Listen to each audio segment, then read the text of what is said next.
The town did not announce itself. There was no sign that said something important happened here.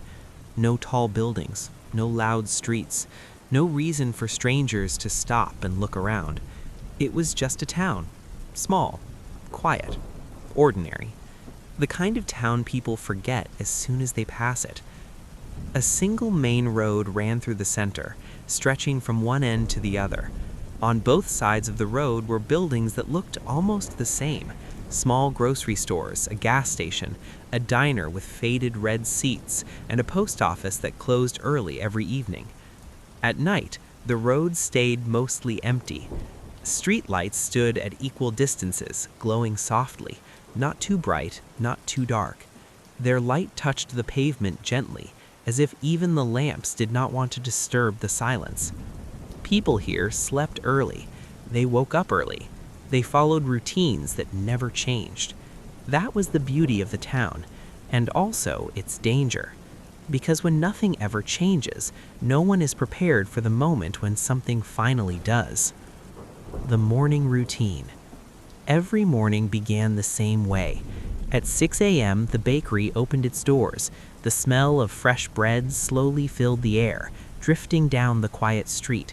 The baker, an old man named Thomas, had been doing the same job for more than 30 years. His hands moved without thinking. Knead, fold, wait, bake. At 6:30 a.m., the first coffee machine turned on at the diner. The sound was soft, familiar, comforting. Anna, the waitress, wiped the counter with slow movements. She had memorized every crack on its surface. At 7 a.m., cars began to appear. Not many, just enough.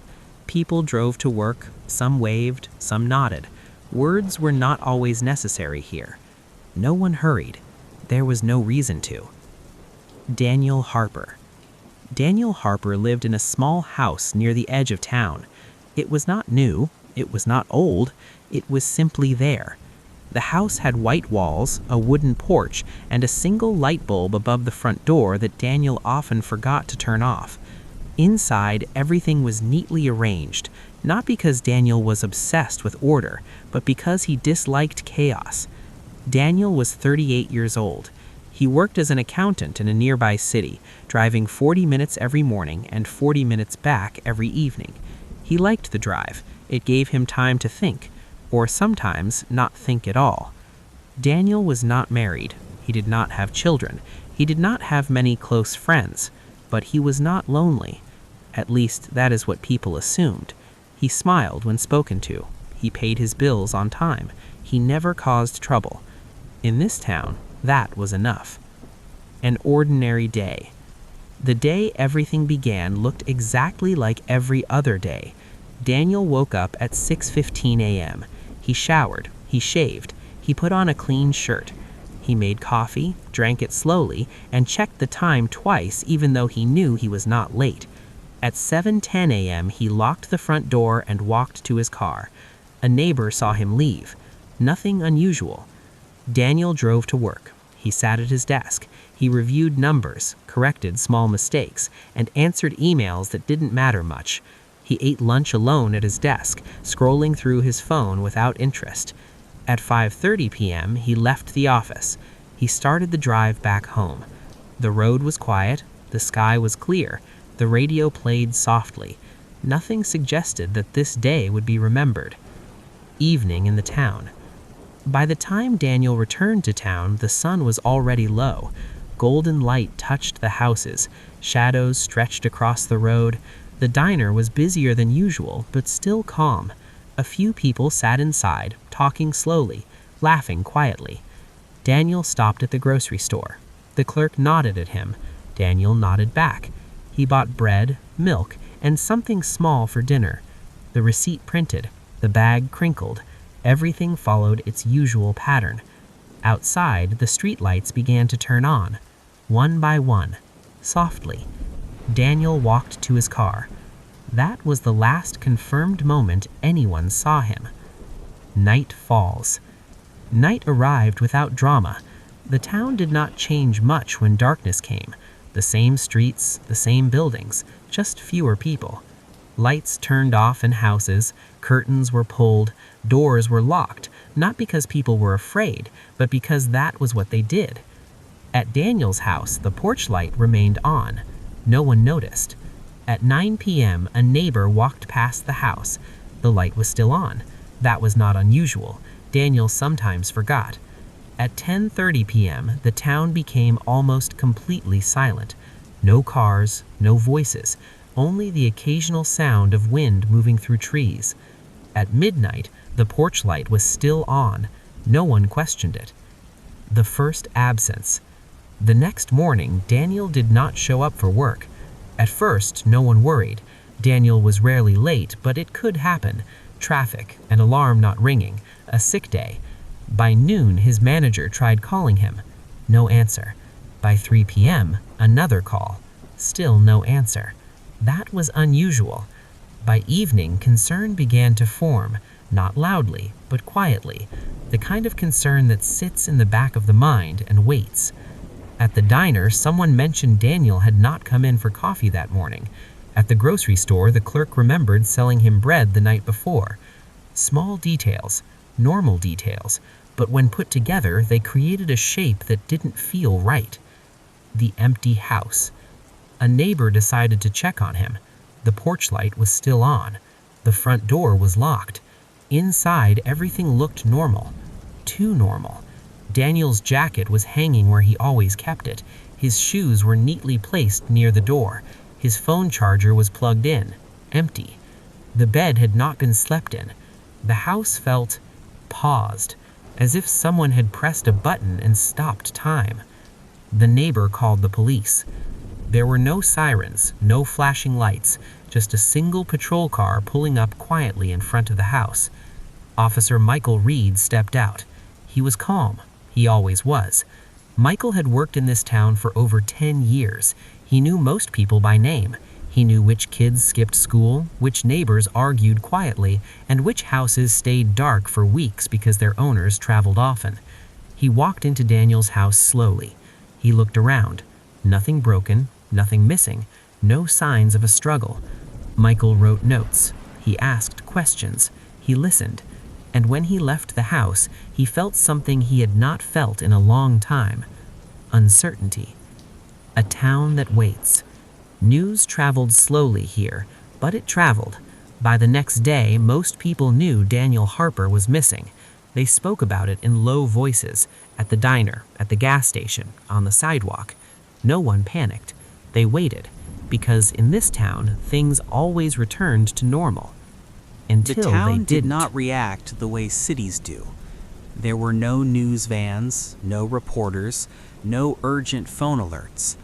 Only silence, and questions that people asked quietly, as if speaking too loudly might make things worse. Daniel Harper was missing. Not late, not unavailable. Missing. The first day without answers. The first official day of Daniel's disappearance began slowly. Officer Michael Reed arrived at the police station early. He made coffee, sat at his desk, and opened Daniel's file. It was thin, too thin. Name, age, address, occupation. Nothing stood out. Michael disliked cases like this, not because they were dangerous, but because they were empty. Empty cases had space for too many possibilities.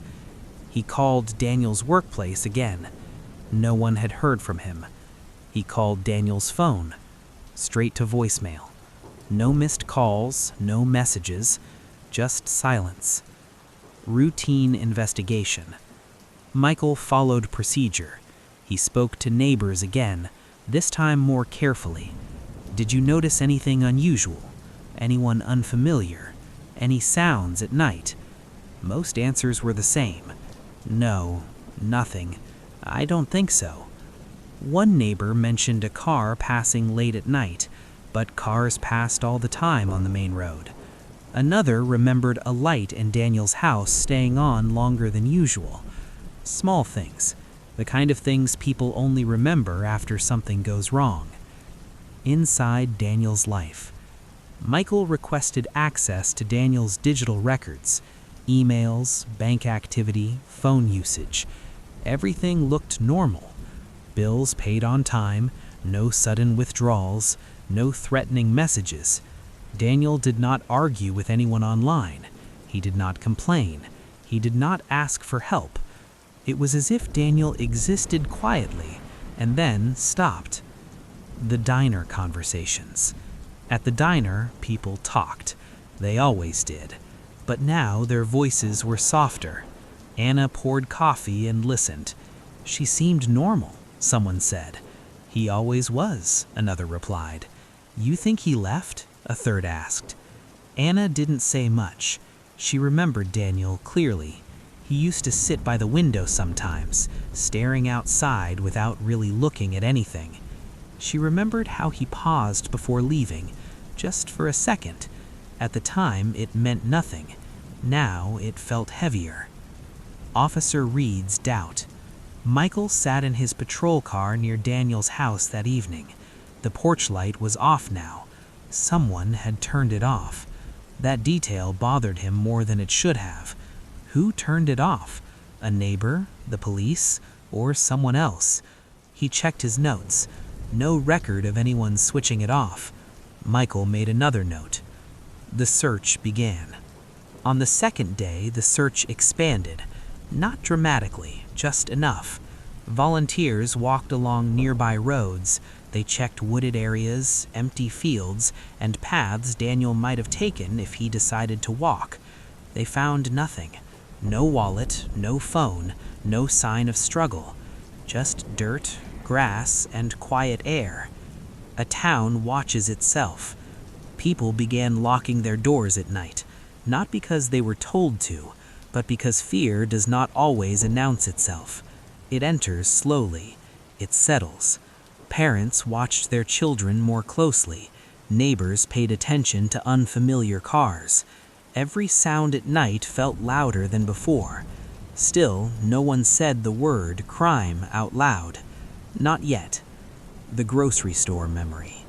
On the third day, Michael returned to the grocery store.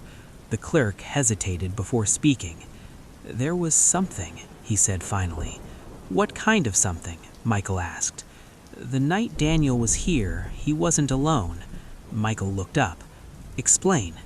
There was another man, not with him, just nearby, standing close. Did they talk? No, but the man watched him. What did he look like? The clerk shook his head. Average, that's all I remember. Average. Michael wrote it down anyway. The camera footage. The grocery store had cameras, old ones. The footage was grainy, slow, and incomplete. Michael watched it carefully. Daniel entered the store. He walked down the aisles. He paid. He left. Behind him, near the door, stood another man, still, waiting. The man's face was unclear, but his posture was not. Waiting. Time passes differently now. By the fourth day, time felt different in the town. Longer, heavier. People checked their phones more often. Nights felt colder. Silence felt louder. Michael returned to Daniel's house again. He stood in the living room. Everything was still in its place, but something felt wrong. Not broken, just incomplete. A missed detail.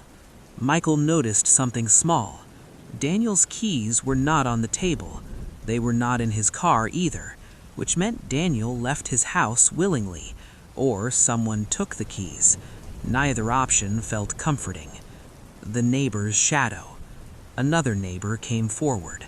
She lived across the street. I saw a shadow, she said quietly. When?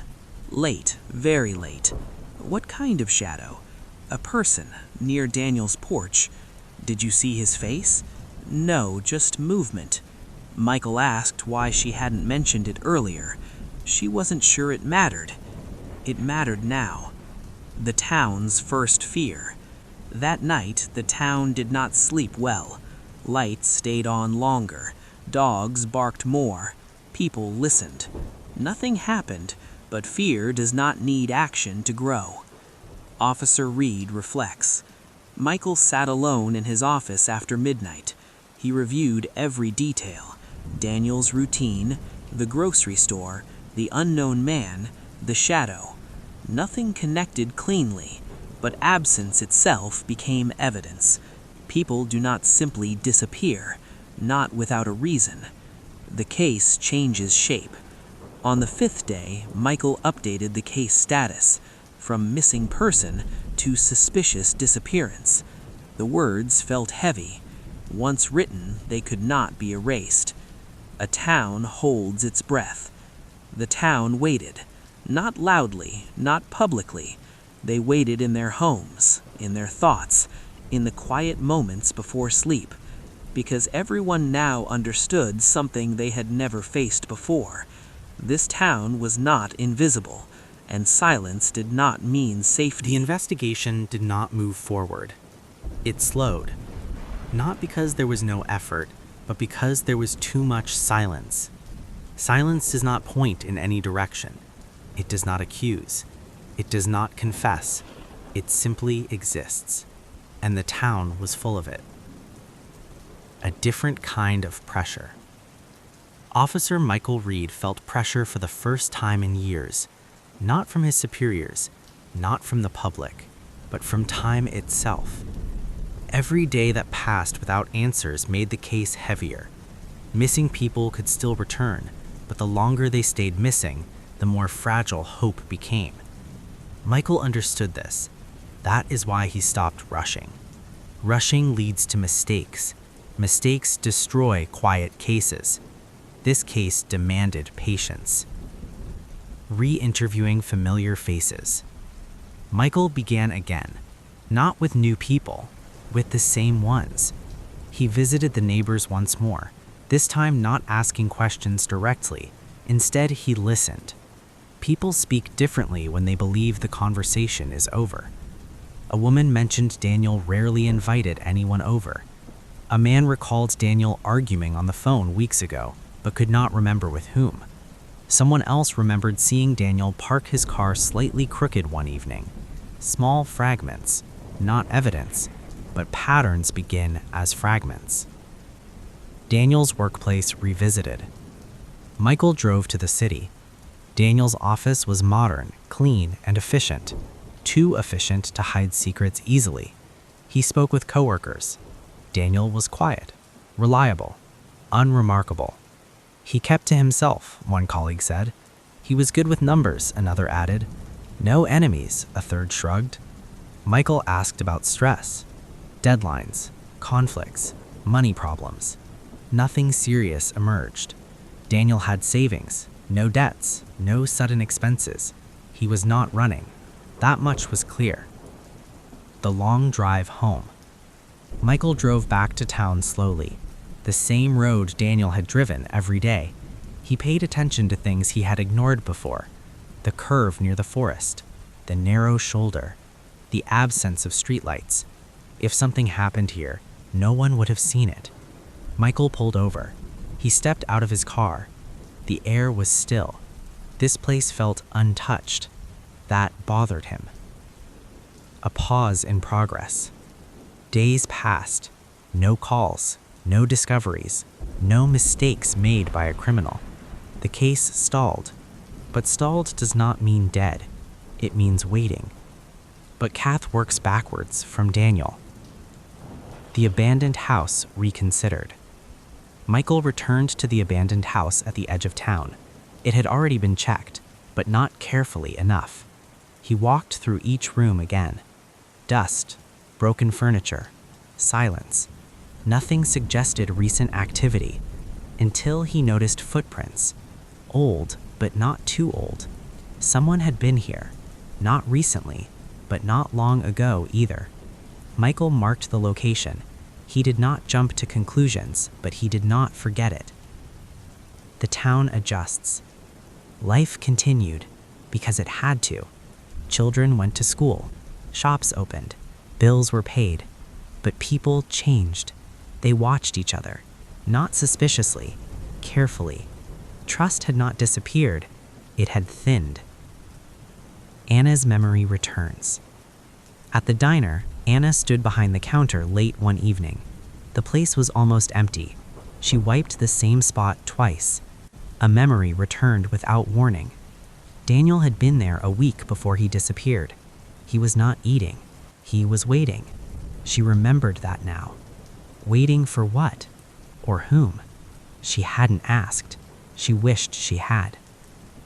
A name without a face. Michael reviewed the grocery store footage again. The unknown man. Average height, average build, average clothing. People who look average disappear easily. Michael asked other stores if they had seen the man. No one was sure, but one gas station clerk hesitated. There was someone. Bought nothing, just stood. Michael's pen stopped. Which night? The same night, the one everyone talks about. Patterns without meaning. Michael pinned photographs on the board. Daniel, the grocery store, the road, the abandoned house. Lines connected them, but the picture remained incomplete. Sometimes investigations do not reveal answers, they reveal questions. The first official meeting.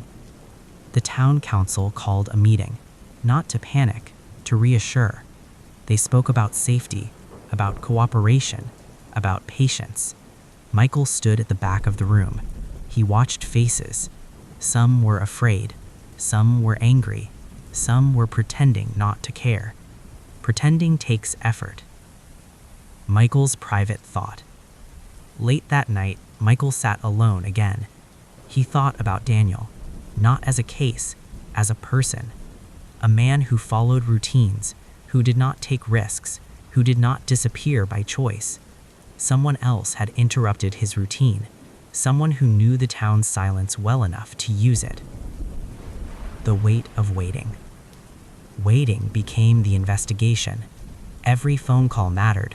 Every shadow mattered. Every memory returned too late mattered. Michael did not push. He allowed time to work, because criminals who act quietly often make quiet mistakes. They grow comfortable, and comfort creates patterns. A new direction forms. On the 10th day, Michael received a report. Not dramatic, just unusual.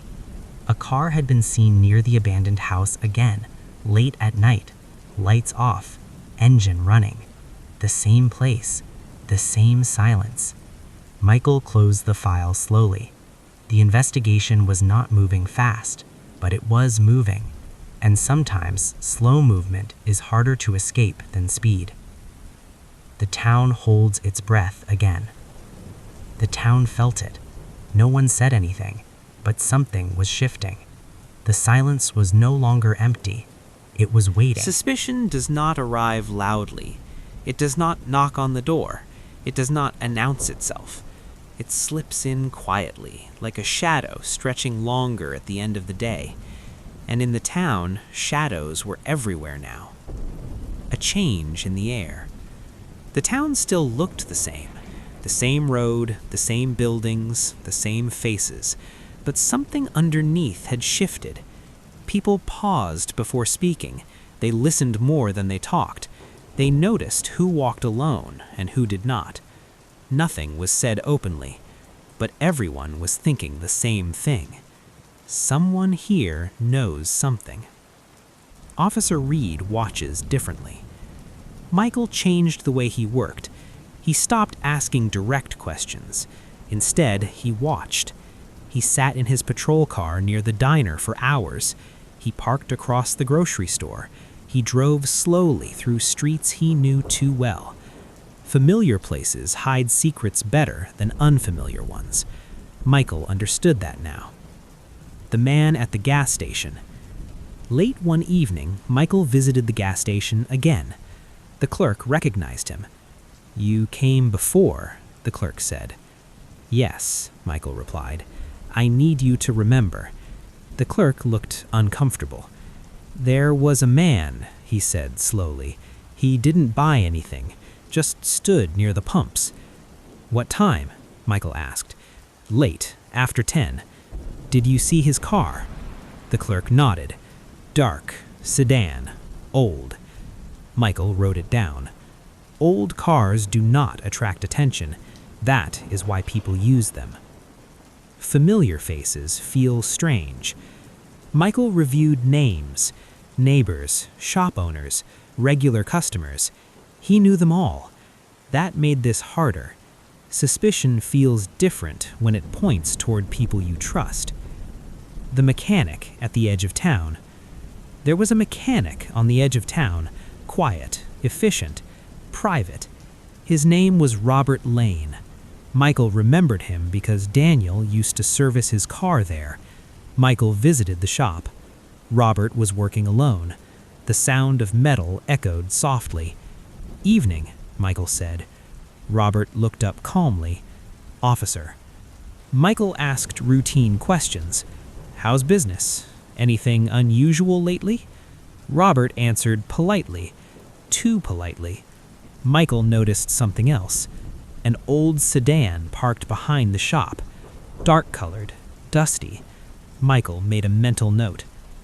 A pause that lasts too long.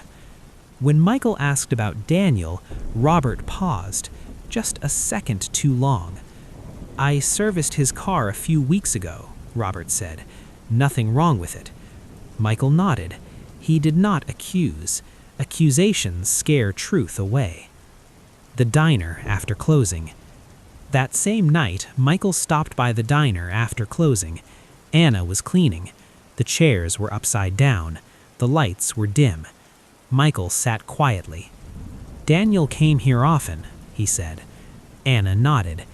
"He waited," Michael added. Anna stopped wiping. "Yes," she said slowly. "I remember that now." "Did he wait for anyone specific?" Anna shook her head. "He left alone." "But he waited," Michael repeated. "Yes. Waiting is an action." Michael wrote it down. The shadow gains shape. Over the next few days, Michael noticed patterns. The old sedan appeared in different places, near the grocery store, near the abandoned house, once near Daniel Street. Always late, always quiet. No plates remembered, no driver identified. But it existed. That was enough. The town feels it too. People began to whisper names. Not loudly, just enough. Could it be, "I always thought he was strange. He never talks much." Suspicion spreads easily. Truth does not. Michael worked carefully. Wrong suspicion destroys innocent lives. Robert Lane's routine. Michael learned Robert's routine. He opened the shop early. He closed late. He lived alone. No family nearby. No close friends. Routine creates comfort. Comfort creates mistakes. A small discovery. Michael revisited the abandoned house again. This time he brought a flashlight. In the back room, behind broken furniture, he found something new. A cigarette butt. Fresh. Someone had been there recently. Michael did not touch it. He photographed it. The shadow was becoming solid. The night watch. Michael decided to wait. He parked near the abandoned house, engine off, lights off. Hours passed. The night deepened. Then headlights appeared. An old sedan, dark, slow. It stopped near the house. The engine stayed running. Michael did not move. The driver stayed inside, waiting. After a few minutes, the car left. Michael followed at a distance. The car drove towards town, towards the mechanic's shop. Not enough for an arrest. Michael had no proof, no crime scene, no body, no confession, only patterns. Patterns are fragile, but they grow. A quiet warning. Michael visited Robert again, not as an officer, as a familiar face. "Long nights," Michael said casually. Robert nodded. "Town feels different," Michael added. Robert said nothing. Silence speaks loudly. The weight of knowing. Michael left the shop. He was careful not to reveal his thoughts, because once suspicion is known, behavior changes. and Michael needed behavior to stay natural. The town holds its breath. That night, the town slept lightly.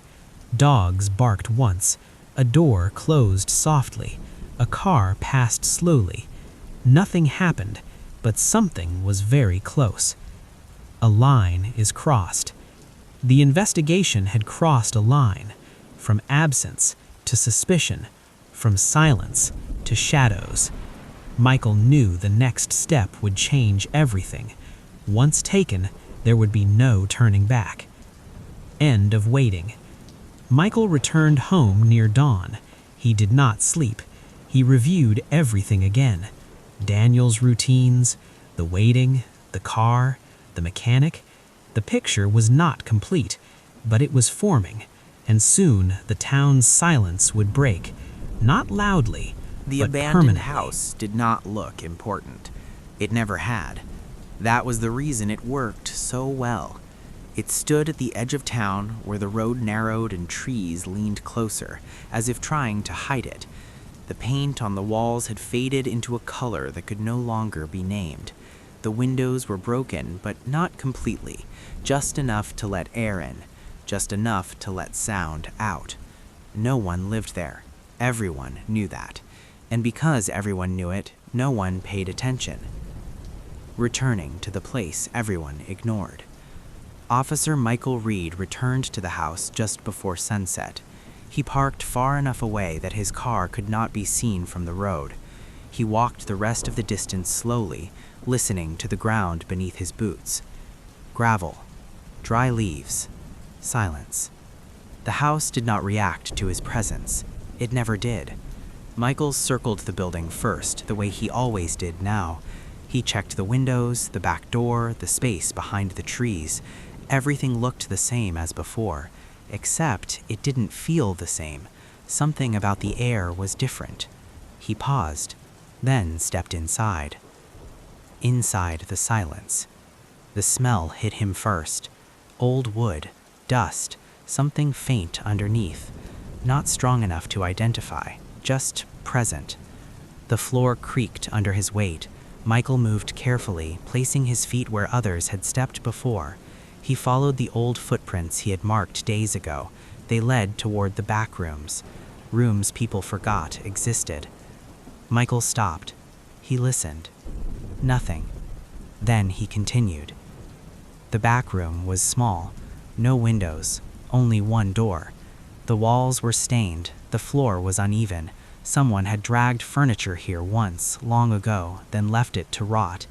Michael shined his flashlight across the floor. There, a darker patch. Not blood, something else. He knelt down. The patch was newer than the rest of the stains. Someone had cleaned here, recently. People clean places for reasons. Michael stood up slowly. This room mattered. Evidence that whispers. Michael photographed everything. The floor, the walls, the cigarette butt. He did not rush. Rushing destroys details. He noticed scratches on the doorframe. Fingernails. Not deep, but desperate. Michael swallowed. Daniel had been here. He was sure of it now. The house at night. Michael left the house before dark. He did not want anyone to see him. Instead, he returned later, much later. He parked his car again, farther away this time. He turned off the engine, turned off the lights, and waited. Waiting had become his most useful tool. The night deepened.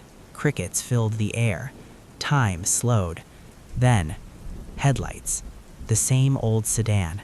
Michael's heart rate did not change. He had expected this. The car stopped near the house. The engine stayed running. The driver did not get out. Minutes passed. Then the driver stepped out. Robert Lane, the mechanic. Michael watched. Robert moved slowly, confidently.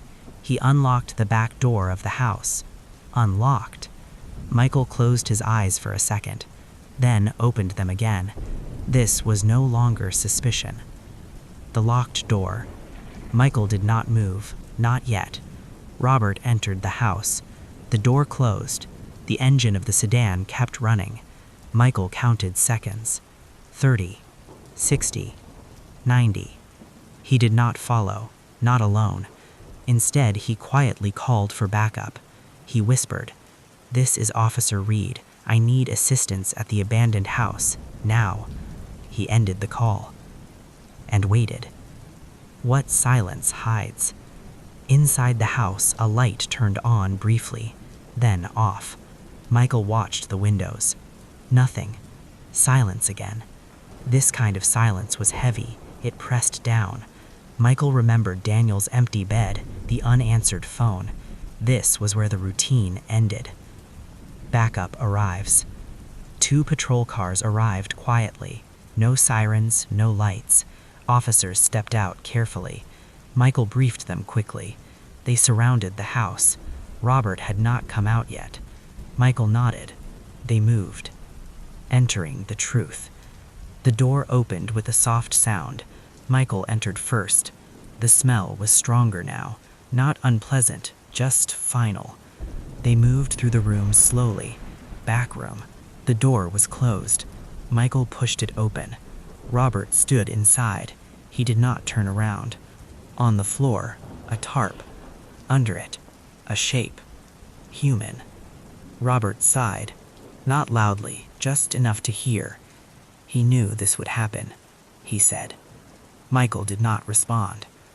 The confession without drama. Robert raised his hands. "I didn't plan it," he said quietly. "I didn't want it." Michael listened. Daniel had discovered something. An old accident. A mistake Robert made years ago. Something buried. Daniel had numbers, records, proof. Daniel came to talk. They met here to keep things quiet. It stayed quiet, too quiet. One push, one fall, one mistake. Silence finished the rest. Daniel Harper lay still, wrapped carefully, not hidden, just delayed. Michael closed his eyes. The town's missing piece was here. Aftermath without noise. Robert did not resist. The handcuffs clicked softly. The tarp stayed where it was. The officers worked slowly, respectfully. No one spoke much. Words felt unnecessary. The town learns by morning.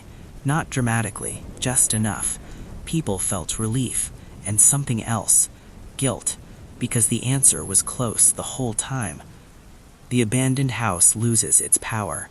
By afternoon, the house was empty again, but not forgotten. It no longer hid anything. Silence left it. Michael stands alone. Michael returned one last time. He stood at the door. He thought about routines, about waiting, about how quiet crimes survive in quiet places. Then he turned away. The town changes forever. People locked their doors now, not out of fear, but out of awareness. Silence was no longer innocent. Closing the case. Michael closed the file, not with satisfaction, but with acceptance. Some stories end softly. This was one of them. The night silent town lost its power, no one panicked. That itself was strange. Streetlights went dark one by one. Houses disappeared into shadow. Phones stopped working. Only the old clock near the courthouse kept ticking. Detective Aaron Cole sat inside his car, engine off, window half open. The silence felt planned, controlled. This was not an accident. For weeks, Aaron had felt it. The town was no longer reacting to crimes. It was preparing. A new death, same silence. At exactly 2:17 a.m., the emergency radio crackled. No panic, no shouting, just a calm voice.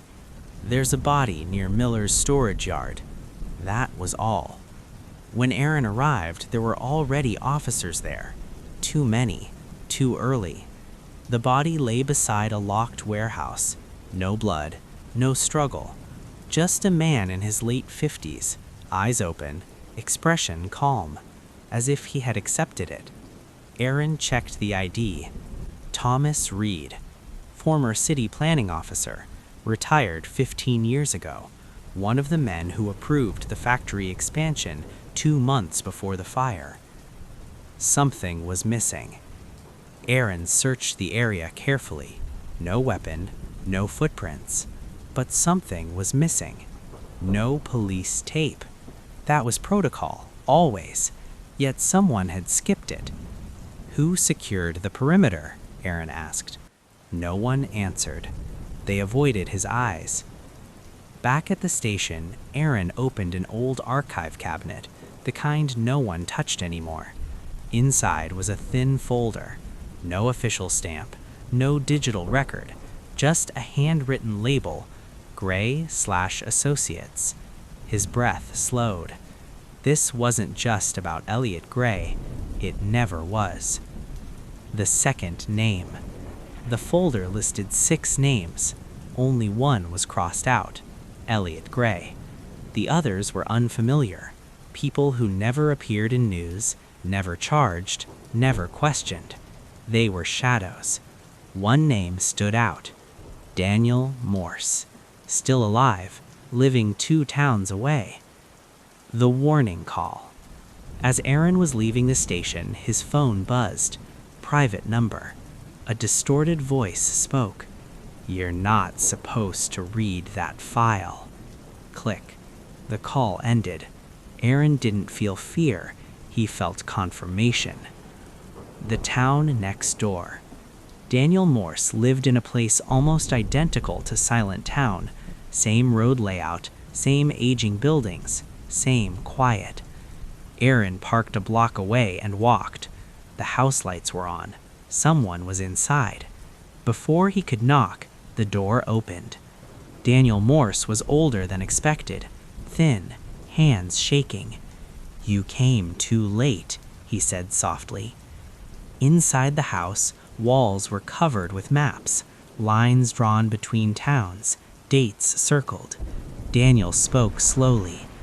The fire wasn't the first, and it wasn't the last, he said. He explained everything. There were 5 towns, 5 incidents, different names, same pattern. Industrial accidents, closed cases, insurance money, same group approving permits, same people silencing witnesses. The network.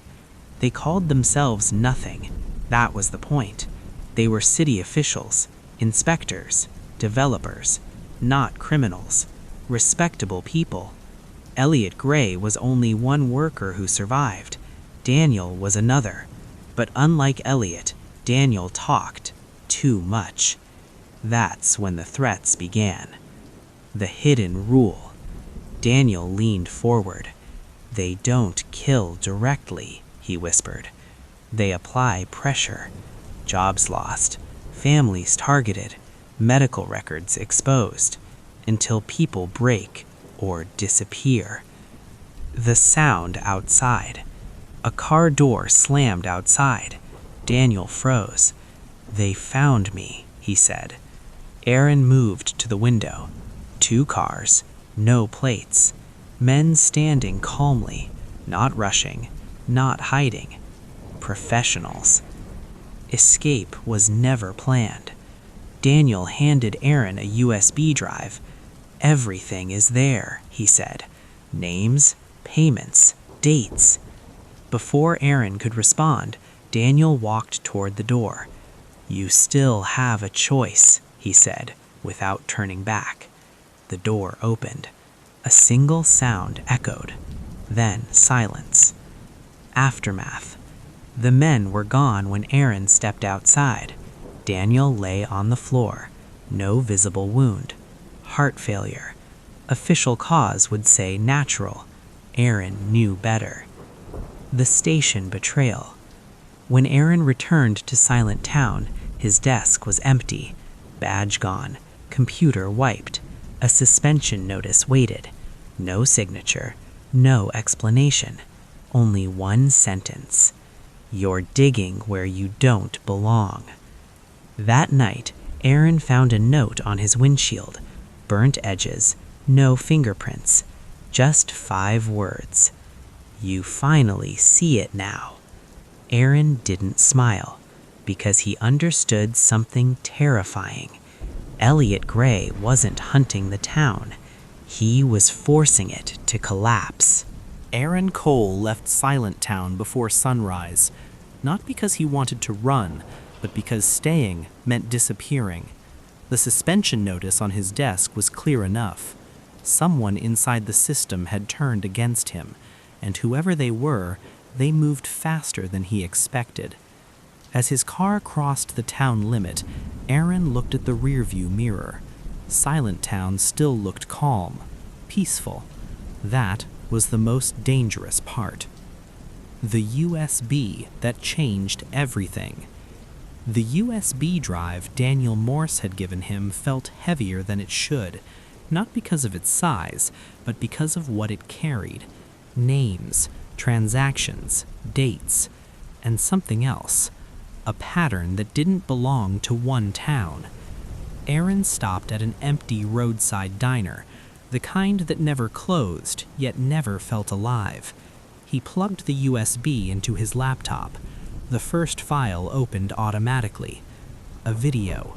Low quality, shaky. A man spoke directly into the camera. It was Elliot Gray. Elliot's first message. "If you're watching this," Elliot said calmly, "then Daniel is probably dead." Aaron froze. Elliot continued. "They don't kill the way people expect. They erase, slowly." The video cut. Another file opened. A map. 5 towns were marked in red. Silent Town was only one of them. Town number 2. The second town was called Riverside Point. Industrial, quiet, forgotten by most people. Aaron drove there without hesitation. As he entered Riverside Point, something felt familiar. The same road curves, the same type of old factories, and the same silence. The fire that never made the news. Riverside Point had its own incident, 10 years ago. A chemical storage fire. Official report, equipment failure. Casualties, 3 workers. No arrests, no lawsuit. Insurance paid. Case closed. Too clean. Aaron visited the local library. Old newspapers still existed there. Buried on page 6, he found a headline. Witness claims fire was preventable. The witness name was blacked out. The second death. That night, the fire siren screamed again. Not from a factory, from a house. By the time Aaron arrived, flames were already dying. Firefighters stood silently. Inside the house, a body was found, not burned. A man in his 40s, dead before the fire started. Heart failure, just like Daniel Morse. The victim's name, Samuel Price, former safety inspector. Approved the chemical storage permits. Too many coincidences. Aaron didn't need confirmation anymore. This wasn't revenge, it was exposure. Someone was triggering events that forced the truth closer to the surface, but someone else was cleaning up.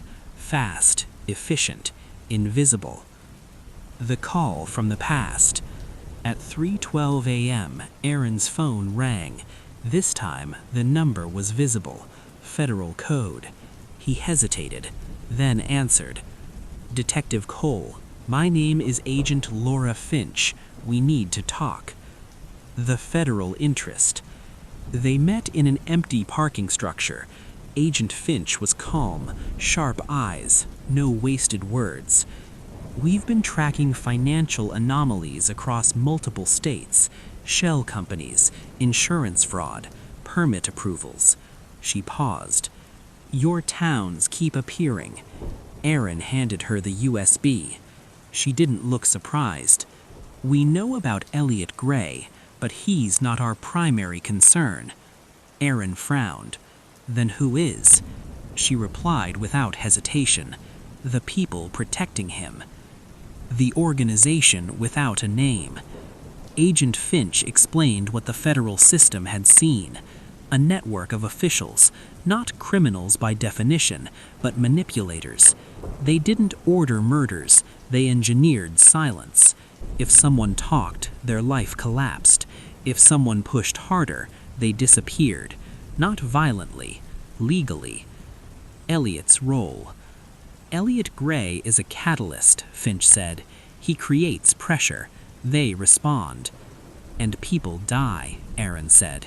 Yes, Finch replied, but never in a way that leads back to them.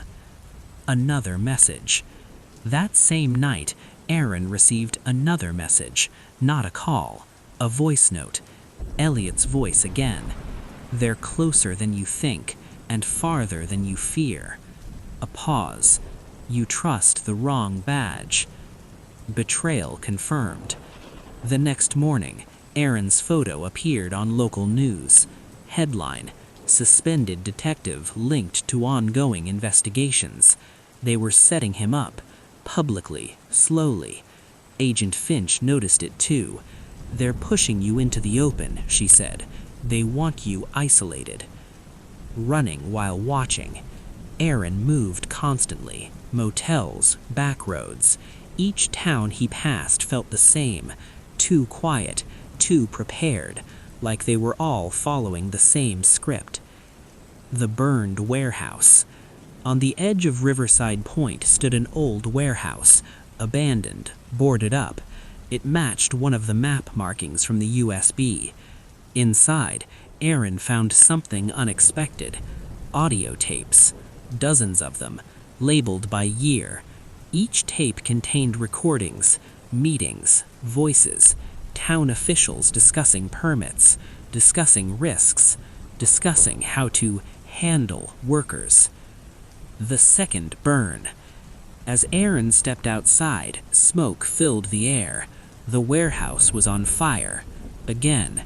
Fire trucks arrived too fast, too organized. Someone wanted those tapes gone, but they were already copied. Elliot disappears again. Agent Finch tried to locate Elliot. Nothing. No digital trace, no physical presence, as if he never existed. Aaron finally understood. Elliot wasn't hiding, he was moving ahead, always one step before collapse. The choice gets smaller. Agent Finch warned him, if you stay visible, you won't survive. Aaron asked quietly, and if I disappear? She asked. She looked at him. Then the truth Aaron might. Cole stopped trusting silence, because silence was never empty anymore. It was full of decisions made without him. He stayed the night inside his car, parked behind an abandoned grocery store on the edge of Riverside Point. No lights, no engine, just listening. At 4:40 a.m., his phone vibrated once. A message. No number. They're using your name. Aaron didn't reply. He already knew. The setup begins. By sunrise, the news had changed its tone. Not just suspended detective.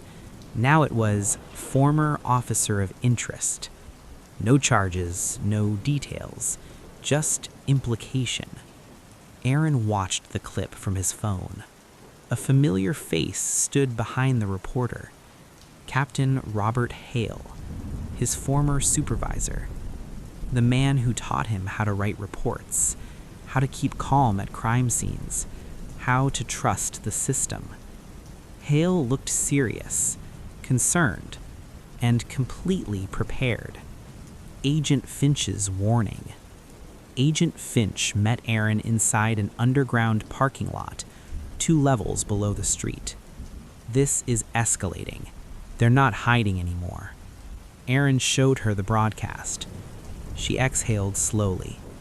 Hale isn't just a local captain, she said. He sits on a regional advisory board. Aaron's jaw tightened. So he's protected. Yes, Finch replied. And now, so is the lie. A name from the tapes. They listened to the audio tapes recovered from the warehouse. hours of meetings, casual voices discussing dangerous decisions. One voice appeared again and again, calm, confident. Captain Robert Hale.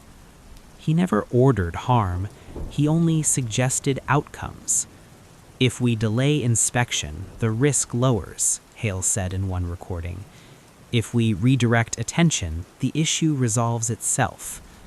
No threats, no crimes, just guidance." The inside man wasn't one man. Finch revealed something else. "There are at least 3 officers feeding information to the network," she said. "Different towns, same pattern." Aaron asked the obvious question, "Do they know about Elliot?" Finch shook her head. "No, and that scares them." Elliot's silence. For the first time in days, Elliot said nothing. No messages, no recordings. Aaron felt it immediately. Silence from Elliot meant movement. The false evidence. That afternoon, police searched an abandoned motel room, room 214. Aaron watched the footage later.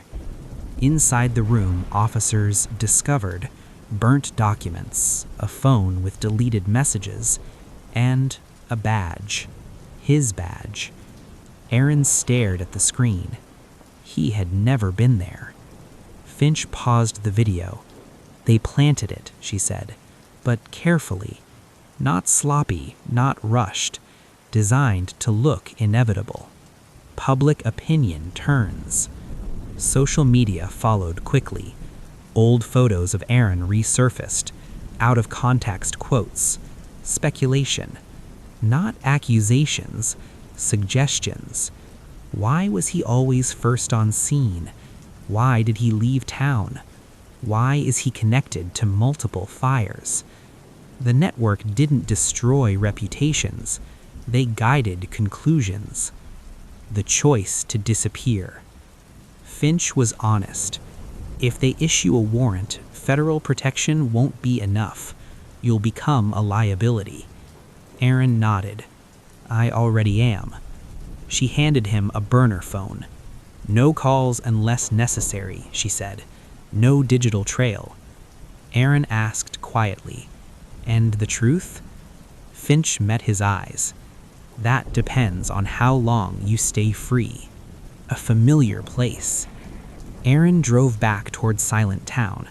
Not inside it, around it.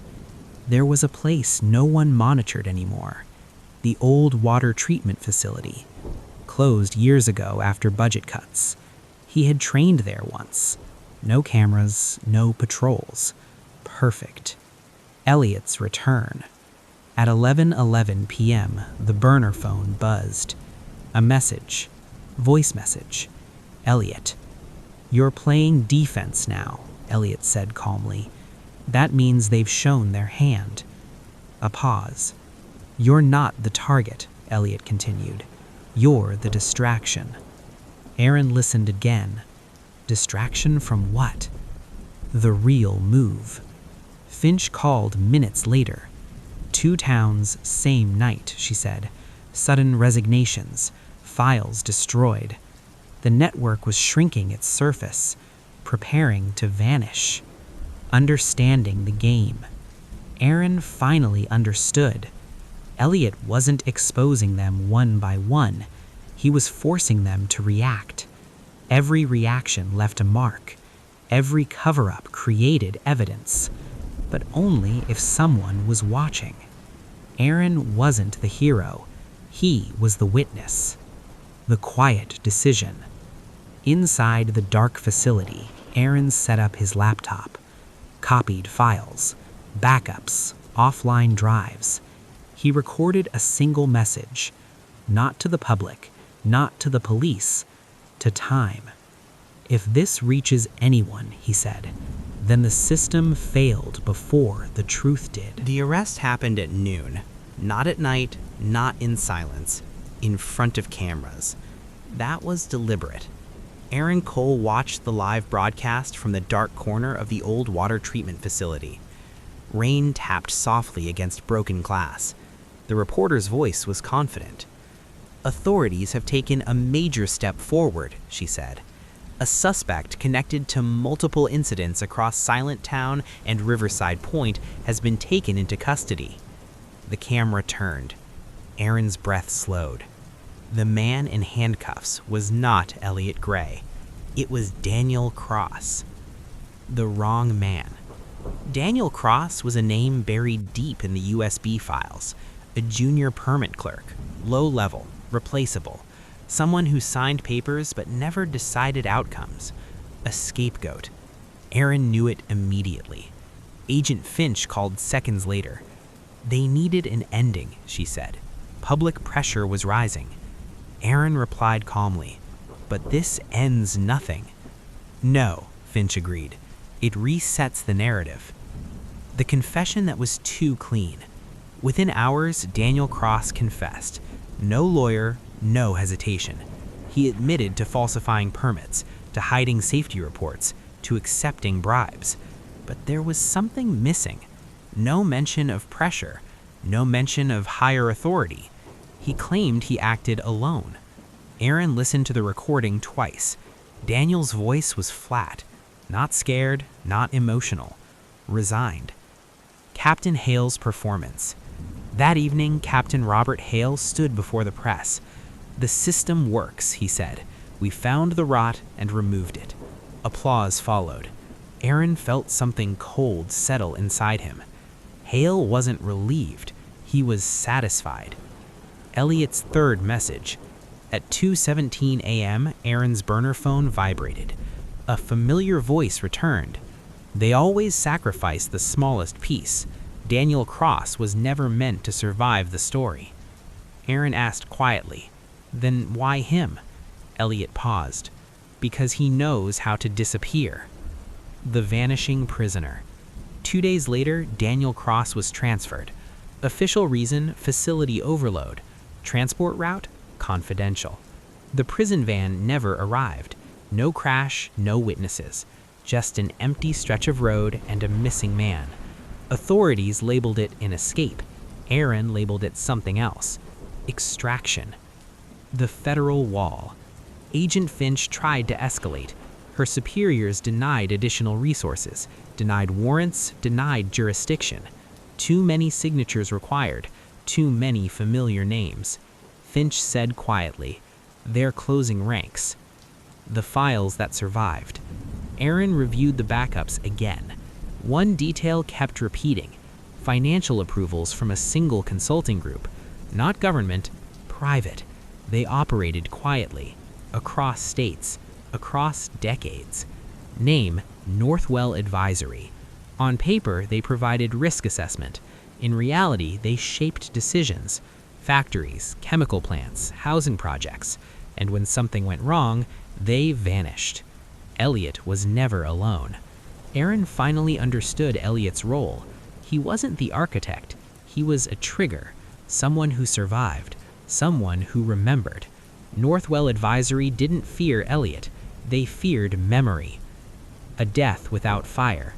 That same night, another man died. No fire, no collapse. A heart attack in a hotel room. The name, Mark Ellison. Senior partner, Northwell Advisory. The death was ruled natural. Aaron noticed the time. 2:17 a.m. The pattern tightened. Ellison wasn't connected to Silent Town publicly, but his signatures were everywhere. Every permit, every override. Always invisible, always final. Finch crossed a line. Finch made a choice. She leaked a partial file. Not enough to expose everything. Enough to attract attention. A journalist contacted her within hours. Independent, unpredictable, dangerous. Finch warned Aaron, "If this goes public, they'll accelerate." Aaron replied, "Then let them." The network reacted. Two things happened simultaneously. Northwell Advisory announced restructuring. 3 partners resigned. And Captain Hale took sudden medical leave. No explanation, no timeline. Aaron didn't believe in coincidences anymore. Elliot's last known move. Elliot sent one final message. "No more warnings," he said. "The board meets in 4 days." Aaron frowned. "What board?" Elliot didn't answer. Understanding the endgame. Aaron sat alone in the dark. He finally saw the shape of the war. This wasn't about towns or fires or even corruption. It was about control without fingerprints. And someone was about to be exposed. Not arrested, exposed. Aaron Cole became a criminal at 6:42 a.m. He didn't know it yet. He was standing inside an abandoned rail warehouse, watching dust float through thin beams of morning light when Agent Finch's encrypted call came through. "Your name just went live," she said. Aaron closed his eyes. "How bad?" Finch exhaled slowly. "Federal bulletin. Obstruction.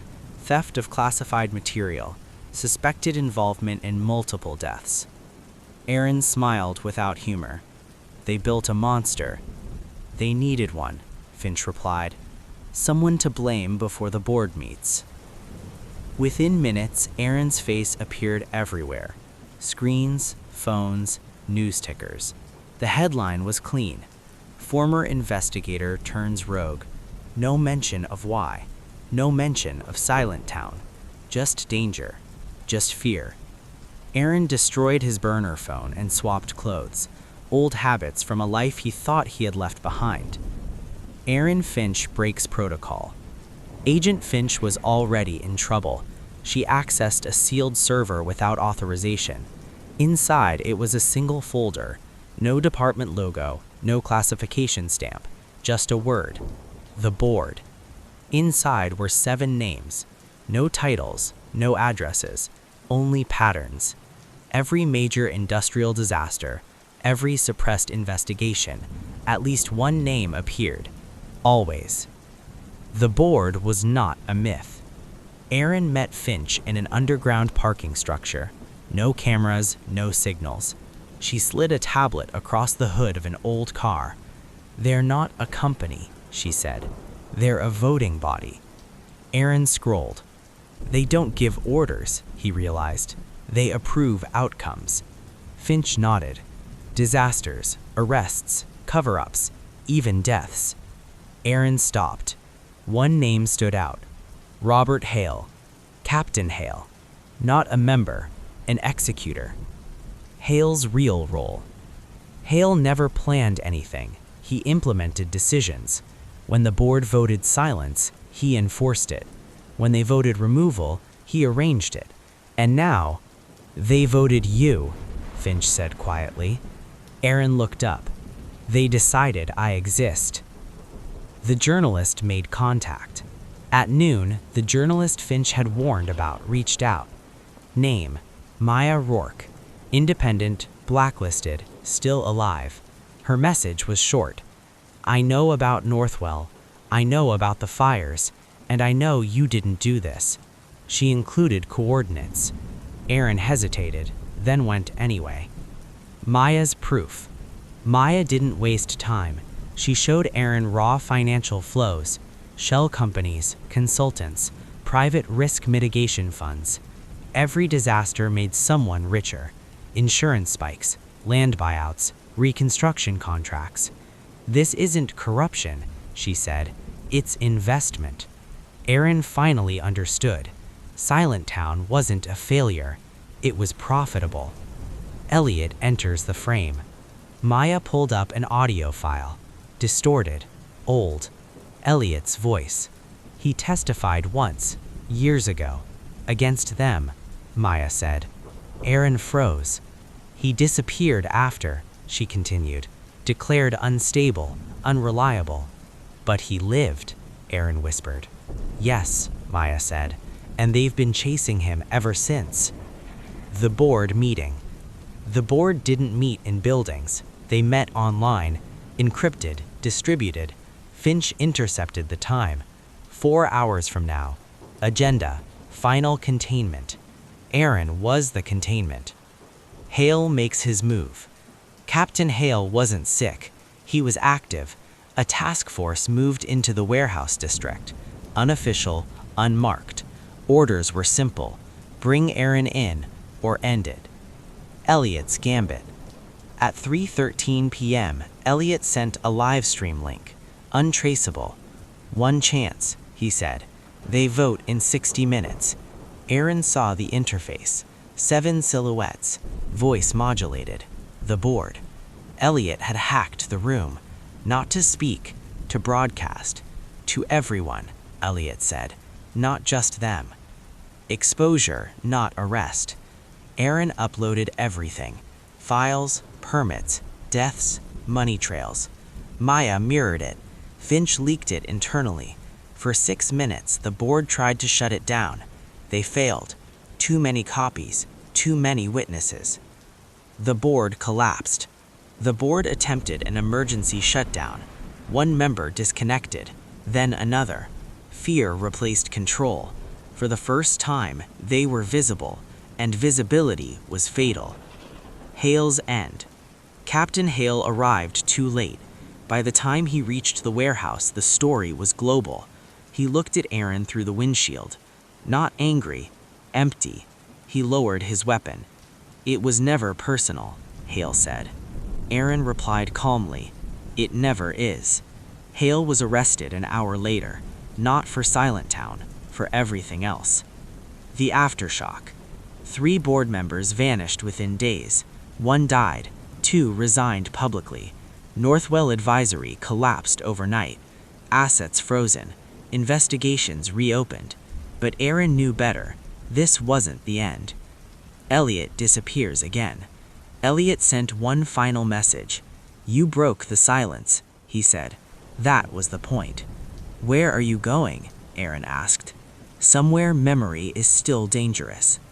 The line went dead. Truth did not bring peace. It brought retaliation. The morning after exposure. The world woke up louder. News channels replayed the leak on loop. Experts argued. Politicians denied. Corporations issued statements written by lawyers who hadn't slept.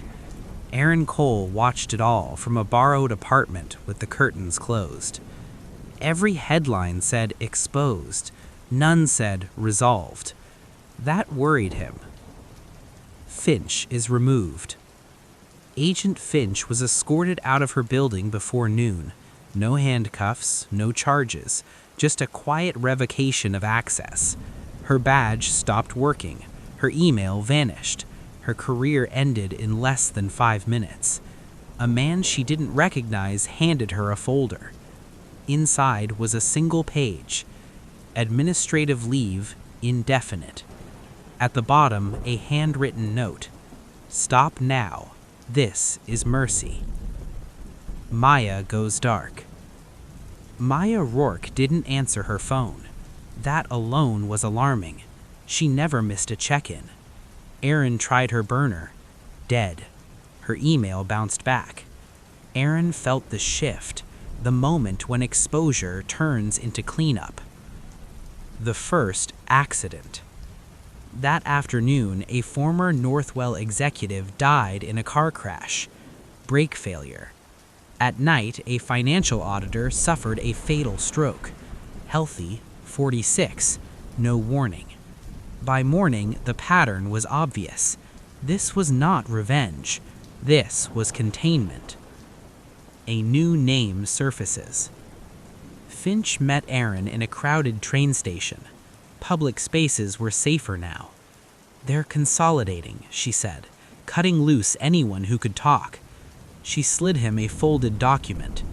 At the top, Archway Consortium, older than Northwell, larger, invisible. This is who the board reported to, Finch said. They don't vote. They authorize, Aaron replied. The rules change. Archway didn't erase information. They flooded it. Fake documents, conflicting narratives, manufactured experts. The truth didn't disappear. It drowned. Aaron realized the mistake. Exposure wasn't enough. People needed clarity, and clarity was dangerous. Maya's message. At 2:17 a.m., Aaron's phone buzzed. One message, one location, one word. Alive. The safe house. Maya looked thinner, tired, but focused. They tried to kill the story, she said, so I changed the story. She had been recording everything. Threats, bribes, warnings. I let them think I was scared, she smiled. They always underestimate fear. The kill order. Maya showed Aaron a file intercepted from a private contractor. No names, just roles. Target A, journalist. Target B, former agent. Target C, facilitator. Aaron was C. They're not hiding anymore, Maya said. They're scheduling. Finch's confession. Finch sat on the floor, back against the wall. I helped them once, she said quietly. Aaron froze. Years ago, early career, I ignored something, signed off, told myself it was above my pay grade. She looked up. They don't forget favors. Aaron understood. That's why they let you live, he said. For now. Archway speaks. For the first time, Archway contacted Aaron directly. No threat, no demand, an invitation, a voice message. We admire disruption, the man said calmly, but chaos must end. A pause. Walk away, disappear, and this stops. The cost of walking away. Aaron played the message twice, then deleted it because he knew the truth. Walking away didn't stop systems, it fed them. The second wave. That night, Finch's apartment was searched. Nothing taken, just rearranged. A message. Maya's car was followed. Twice. Aaron's old address was burned down. Empty. Symbolic. Elliot's shadow. A familiar phrase appeared on a private forum, one Aaron never thought he'd see again. Memory is still dangerous. Elliot wasn't gone. He was watching, waiting. The decision. They met in silence, 3 people against something ancient. Maya broke it. We stop reacting. We force them to move. Finch nodded. They survive by staying abstract. Aaron finished it. So we make them human. The plan begins. Not exposure, not leaks. Extraction. Names, faces, histories. Archway didn't fear truth. They feared accountability. This was supposed to be the end. That's what everyone believed. And belief was exactly what made it dangerous. The world starts to calm. 3 weeks after the Archway leaks, the noise softened. News cycles moved on. Markets stabilized. Politicians stopped talking. The word scandal became incident. And then, case closed. Aaron Cole watched the announcement in silence. Archway Consortium, officially dissolved. Assets seized. 3 executives arrested. The anchor smiled. Justice, she said. The public victory. Maya Rourke became a symbol. Awards, panels, interviews. They called her brave, fearless, unstoppable. She smiled the right way, answered the right questions. Finch was quietly reinstated. Not publicly, but effectively. Her access returned. Her past mistakes erased. For the first time in months, she slept. Aaron feels nothing. That scared him. Victories usually came with relief. This one felt hollow, too clean, too fast. Systems didn't collapse like that. They adapted. Elliot confirmed the end. Elliot contacted Aaron directly. Video call, clear signal. No more shadows, Elliot said. They burned their own records. You're sure? Aaron asked. Elliot nodded. They let it go. They had to. Aaron believed him. That was the mistake. The celebration. They met one last time. A small apartment. No phones, no recording. Just 3 people who survived something impossible. Maya poured wine. To truth, she said. Finch smiled. To consequences. Aaron raised his glass last. To the end. Later that night, Finch stayed behind. Habit. She checked one server, an old one, barely used. A file appeared automatically. No sender, no timestamp. Just the title. Final Audit. Confidential. She hesitated, then opened it. The truth beneath the ending. Archway wasn't dissolved. It was restructured. New name, new shell. Same people. The arrests, expendables, sacrifices. A controlled burn. The audit revealed something worse. This wasn't damage control. It was planned. They allowed exposure. They needed a reset. The betrayal revealed. Finch scrolled. Her blood ran cold. One name appeared repeatedly. Authorization codes, meeting access, emergency overrides. Maya Rourke. Finch can't breathe. It didn't make sense. Maya had risked everything, nearly died, destroyed her career. But the timestamps didn't lie. Maya had been in contact with Archway before the first leak, not as an enemy, as an asset. Maya's real role. Maya wasn't silencing truth. She was curating it, choosing what survived, choosing who fell. She didn't expose Archway. She cleaned it. The final call. Finch called Aaron, hands shaking. "Don't trust her," she whispered. "She was never on our side."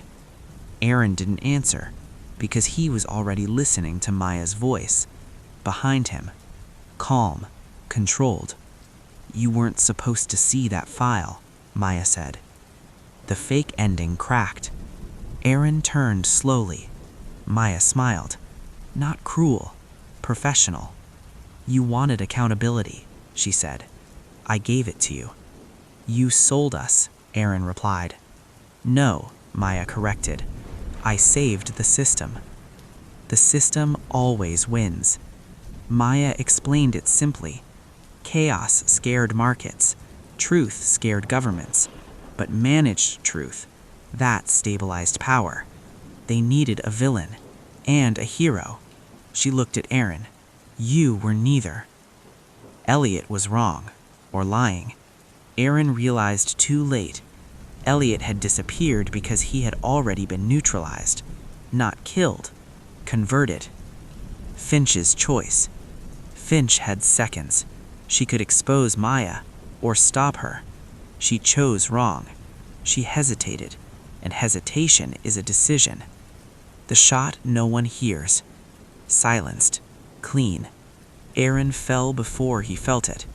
Maya knelt beside Aaron. "People will remember you," she said softly, "as someone who almost mattered." The official ending. The next morning, the headline was simple. Key figure dies in tragic accident. The story closed. Perfectly. But something was wrong. A single audio file appeared online, 12 seconds long. Aaron's voice, recorded earlier. "If this is out, the ending you saw was fake." Death was supposed to be simple. A moment, a line, an ending. But Aaron Cole's death refused to behave. The official record. The report was clean. Cause of death, internal bleeding. Time, 11:42 p.m. Location, private residence. No witnesses, no investigation. The body was cremated within 24 hours. Too fast. Too final. Finch doesn't believe it.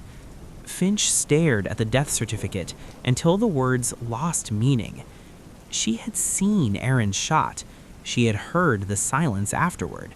But she also knew something else. Maya never rushed. And this was rushed. The missing detail. The report listed a coroner, a real name, A real license. Except Finch had worked with him before. He never signed digital forms, ever.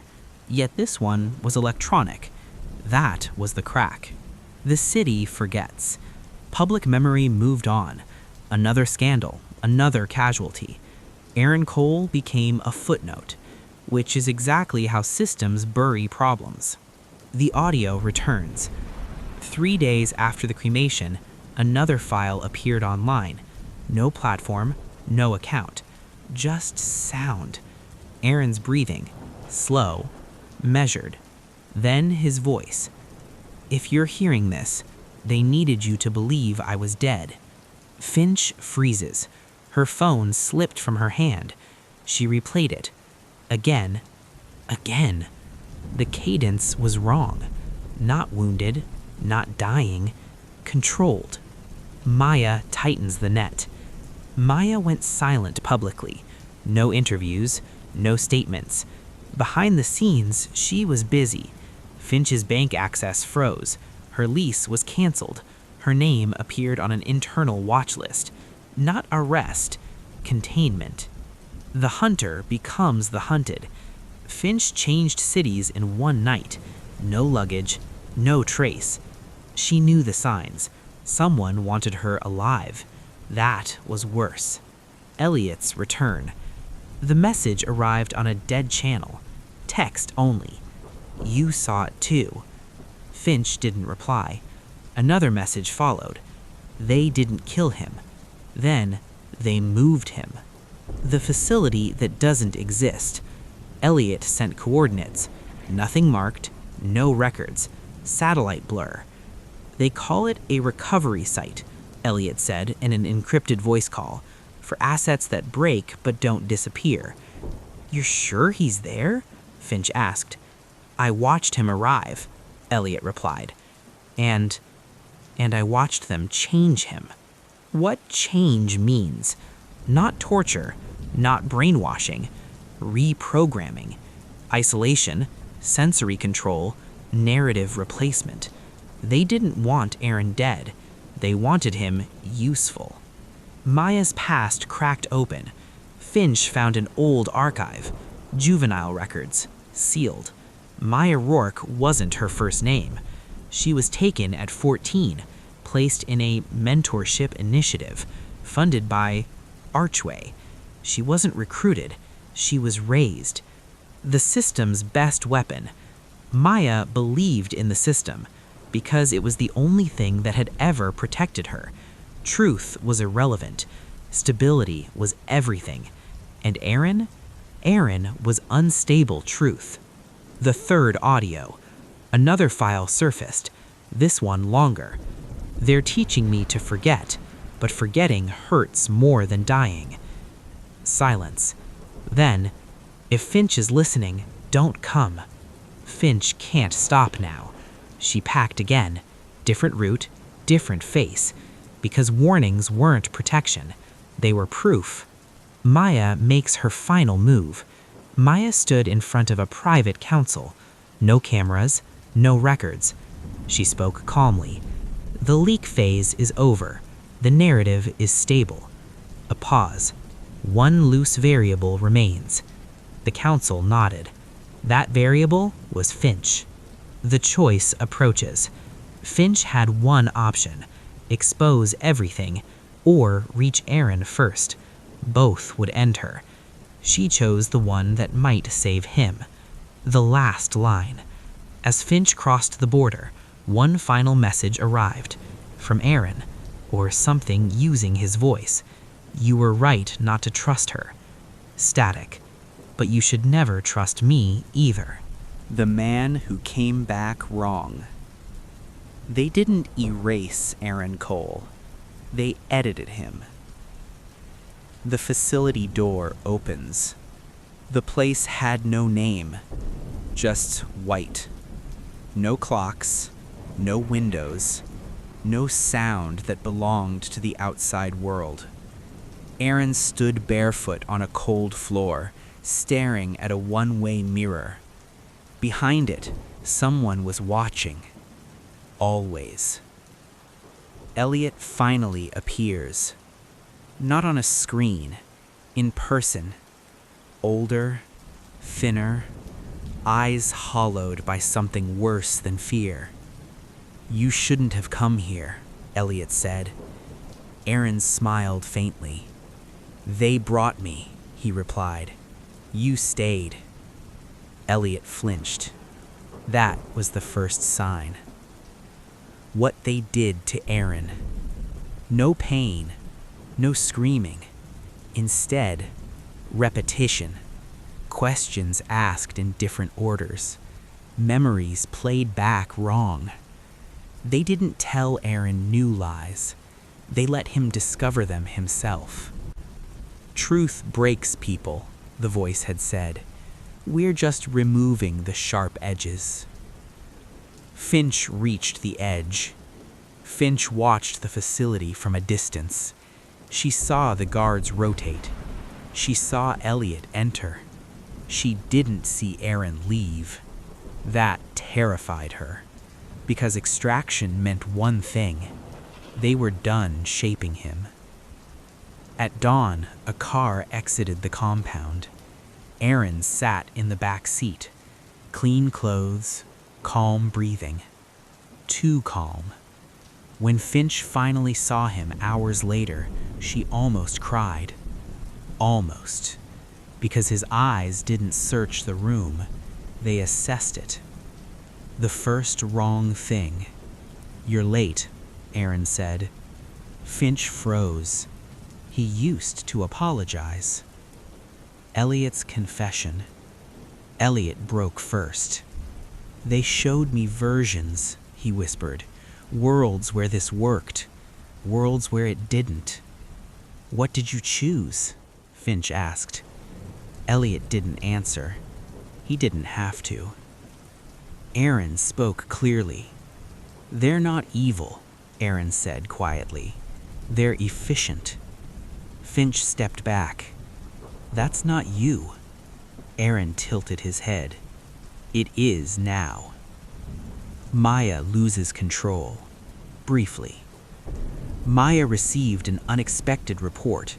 Asset A-17 had exited containment without full authorization. That asset was Aaron. For the first time in years, Maya swore. Systems hate variables. The second audio message. A new audio file surfaced online. Aaron's voice. Calm. Measured. "You wanted the truth. This is what it costs." People didn't know what to feel. Fear replaced sympathy. That was the point. Finch realized the trap. "They didn't break you," Finch said. "They turned you into a message." Aaron nodded. "Yes." A pause. And messages spread faster than people. That night, Elliot tried to leave. He didn't make it past the stairs. They said it was suicide. Finch knew better. Aaron said nothing. That silence was louder than any scream. Before disappearing again, Aaron left Finch one sentence. "Don't save me," he said. "Stop How me." the system raises its children. People aren't born into systems. They are shaped into them. Maya was never rescued. Maya Rourke was 13 when the fire happened. Officially, it was an accident, an electrical fault in a foster home. 3 children died. 1 survived. Maya. She remembered the smoke, the heat, and the man who carried her out. He wore no uniform, just a calm voice. "You're safe now," he said. "We'll take care of you." They always say that. The program had no name. Maya was placed somewhere clean, too clean. Private tutors, therapists, advisors. They never asked what she felt. They asked what she understood. When bad things happen, one man explained, someone must decide who carries the cost. They taught her balance, Markets, public panic, stability curves. By 16, Maya could explain why 10 deaths were sometimes preferable to 10,000. She cried once. They noted it. She never did again. The first test. At 19, Maya was given a story. A minor corruption case, evidence already prepared. Her job was simple: release it. She hesitated. 2 days later, someone died. A whistleblower. Natural causes. Her handler didn't deny it. "Now you see," he said gently. "Delay is a decision." Maya published the story. She learned the rule. Back to the present. Maya watched Aaron from a distance. Monitors, reports, behavioral analysis. He was progressing faster than expected. That unsettled her. Because Aaron wasn't compliant, he was convinced. That was worse. They met alone. No guards, no glass. "Do you know why they chose you?" Aaron asked. Maya didn't answer. "Because you don't believe in good. You believe in function." Maya smiled faintly. "And you don't?" "I used to, until I saw the cost of stopping." Finch breaks inside. Finch listened to an old recording, Elliot's voice, cracking. "I thought if I helped shape the truth, it would hurt less." Finch shut it off. She finally understood. None of them were innocent. Some were just earlier. The sacrifice nobody sees. A small report appeared online, buried. A community displaced, a chemical leak degraded. No fatalities officially. Maya signed off on it. Aaron reviewed it, approved. Finch saw it last, and this time, she couldn't stay quiet. Finch acts alone. She leaked a single document, not explosive, not viral, personal. Names, addresses, families, people who had voted, people who had signed. She didn't expose the system, she exposed the humans inside it. The consequence is immediate. One of them panicked, another fled. One tried to negotiate. The system doesn't forgive fear. That night, a heart attack made the news. Maya stared at the screen. "This wasn't agreed." Aaron replied calmly. "You said stability matters." Maya realized the problem. Aaron wasn't becoming part of the system. He was replacing its conscience, and conscience is dangerous. Aaron's confession. He sent Finch a private message. "I don't want forgiveness. I want accuracy." A pause. "If people must suffer, let it be for the right reason." Finch felt sick because the logic worked. Maya finally feels fear. For the first time in her life, Maya was unsure, not of the system, of Aaron. She had helped create something that didn't need her. The price of being right. Every system demands proof, and proof always costs someone.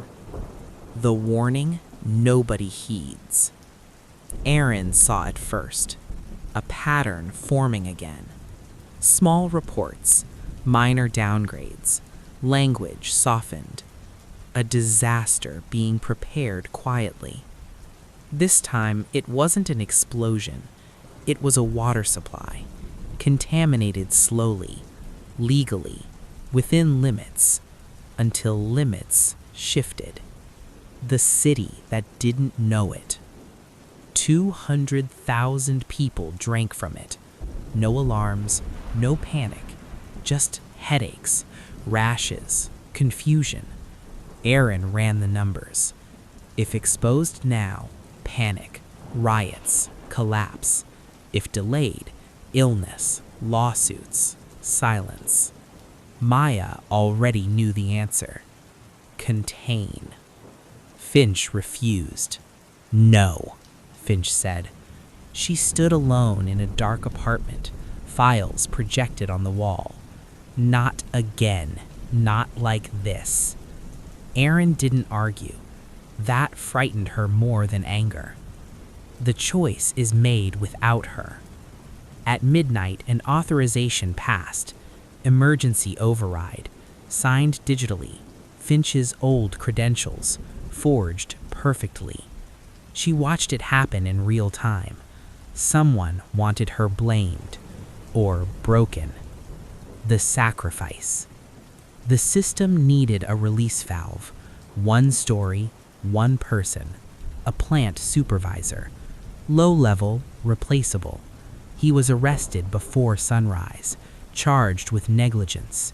He cried on camera, apologized, promised cooperation. The city relaxed. The system stabilized. Finch breaks. That man didn't do this, Finch said. Aaron looked at her. I know. Silence. She has a daughter, she whispered. I checked. She'll get compensation. Finch slapped him. Hard. He didn't react. Maya watched it happen. Maya observed from her office. Two people she had shaped now moving in opposite directions.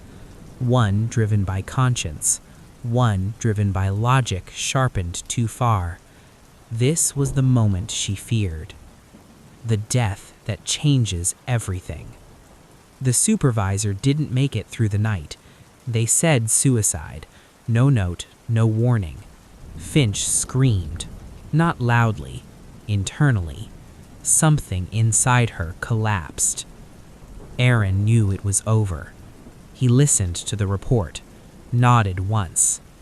This is what accuracy costs, he said quietly. But his voice wasn't steady. For the first time, it cracked. Finch makes her decision. She didn't call Maya. She didn't warn Aaron. She opened everything. Not a leak, a flood. Raw files, unedited logs, internal arguments, including Aaron's approvals, including Maya's signatures, including her own failures. The world reacts. This time, there was no control, no narrative, just chaos. Protests, resignations, markets plunging. The system shook, not because of truth, because of confusion. Maya loses someone. A handler called. Short, urgent. Step away, he said. This is no longer containable. Maya realized something terrifying. They weren't protecting her. They were distancing themselves. She had become expendable. Aaron confronts Finch. You destroyed stability, Aaron said. Finch looked exhausted. I saved my soul. You killed thousands in panic. I stopped choosing for them. They stared at each other. No answer was clean. The final blow. A sniper shot rang out from across the street. One sound, one body fell. Maya, dead before she hit the floor. No explanation, no message, just removal. Silence after impact. Aaron dropped to his knees, not in grief, in realization. They don't need her, he whispered. And Finch understood. And they don't need you, she What said. survives after the system kills? Maya Work's death did not stop anything. It optimized it. The aftermath nobody controls. Within hours, the narrative corrected itself. The sniper? A lone extremist. The leaks? Foreign interference. The protests? Temporary instability. Markets rebounded faster than expected. That was the most terrifying part. The system didn't bleed. It adapted. Finch became a ghost. Finch no longer existed officially. No records, no warrants, just whispers. She moved through bus stations and borrowed rooms, listening to the world she helped fracture. People argued. Some thanked her. Others cursed her name. Both were wrong. Aaron watched Maya's funeral from a distance. Private, controlled, empty. No speeches, no legacy, just efficiency. That's when he understood. Maya wasn't punished. She was replaced. The message in the noise. Aaron replayed old audio files. Static, pauses, breathing. Patterns emerged. Elliot's voice was there, hidden, layered under white noise. A message meant only for him. If Maya falls, look above the board. Above the board. Aaron followed the money again. Not shell companies, not foundations, something quieter. Endowments, university grants, policy fellowships, ideas. The system didn't rule governments, it trained them. The name that never signed anything. It appeared once, then again. Never on approvals, never on votes, just attendance. The Meridian Group. Not a company, a forum. They didn't decide outcomes, they shaped assumptions. Finch learned the cost of truth. Finch reached out to an old contact, someone she trusted once. He agreed to meet, then didn't show up. Later that night, his obituary appeared. Natural causes, 62. Finch stopped trusting silence. Aaron crossed the final line. Aaron uploaded something new. Not files, a theory, a map. How power flowed, who trained whom. It wasn't proof, it was explanation. And explanation is contagious. The world pushed back. The upload didn't go viral. Platforms didn't block it, they buried it. Search results shifted. Recommendations vanished. Truth didn't disappear, it became inconvenient. Finch found the hidden archive. In an abandoned office, Finch discovered a server, old, forgotten. Inside were recordings, decades old. Men discussing acceptable futures. No crime, just philosophy. That was worse. Aaron finally broke. Aaron listened to the recordings alone, for hours, then days. At some point he stopped speaking. When Finch found him, he looked hollow. "They're not monsters," he said. "They're gardeners."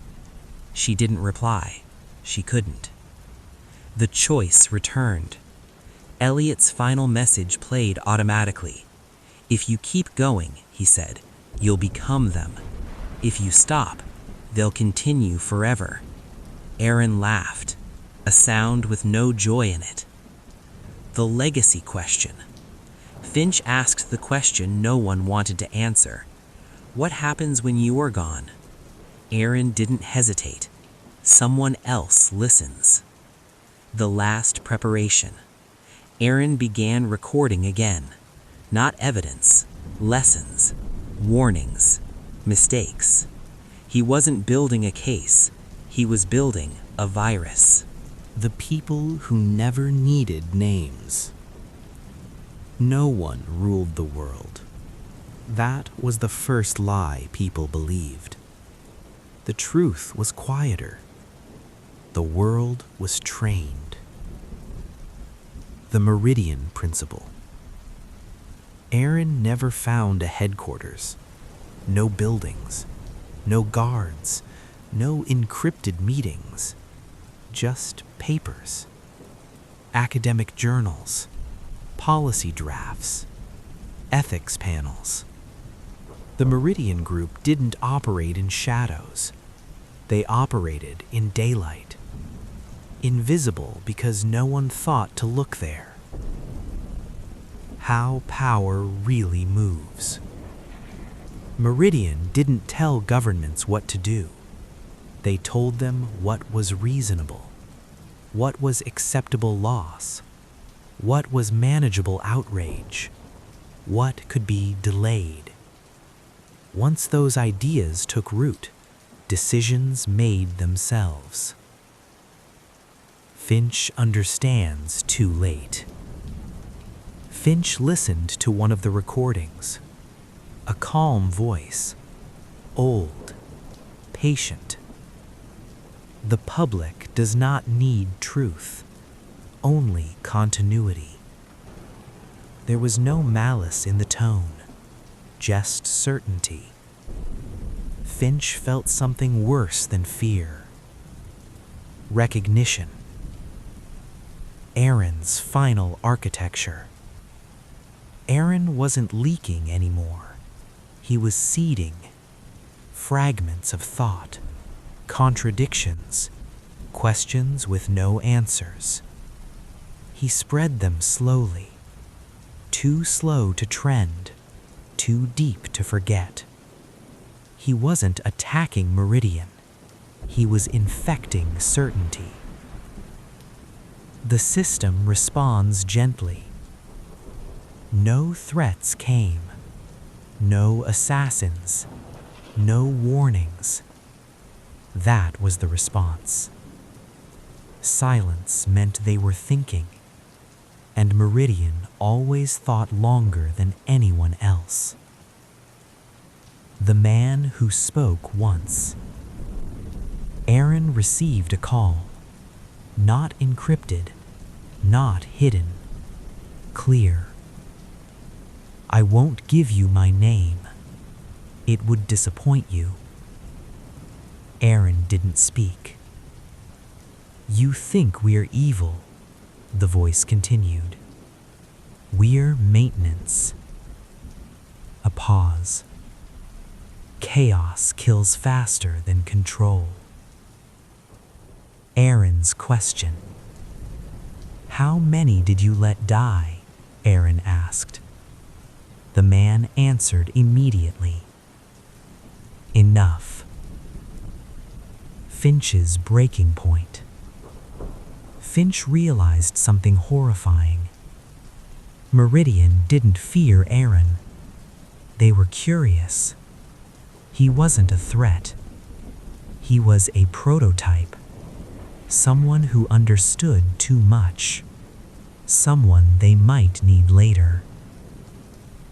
The offer that isn't an offer. Aaron received a document. No signature, no letterhead. Just one sentence. Join us and choose which truths survive. No deadline, because time favored them. Sleep begins to change. People listening to Aaron's recordings reported strange effects. Restlessness, dreams of conversations, a sense of being watched, not by someone, but by ideas. Sleep wasn't disturbed. It was occupied. Finch tries one last time. This never ends. You'll become a layer of it. Aaron nodded. I already am. He wasn't angry. He wasn't proud. He was tired. The decision without drama. Aaron didn't accept the offer. He didn't reject it either. He did something worse. He archived it.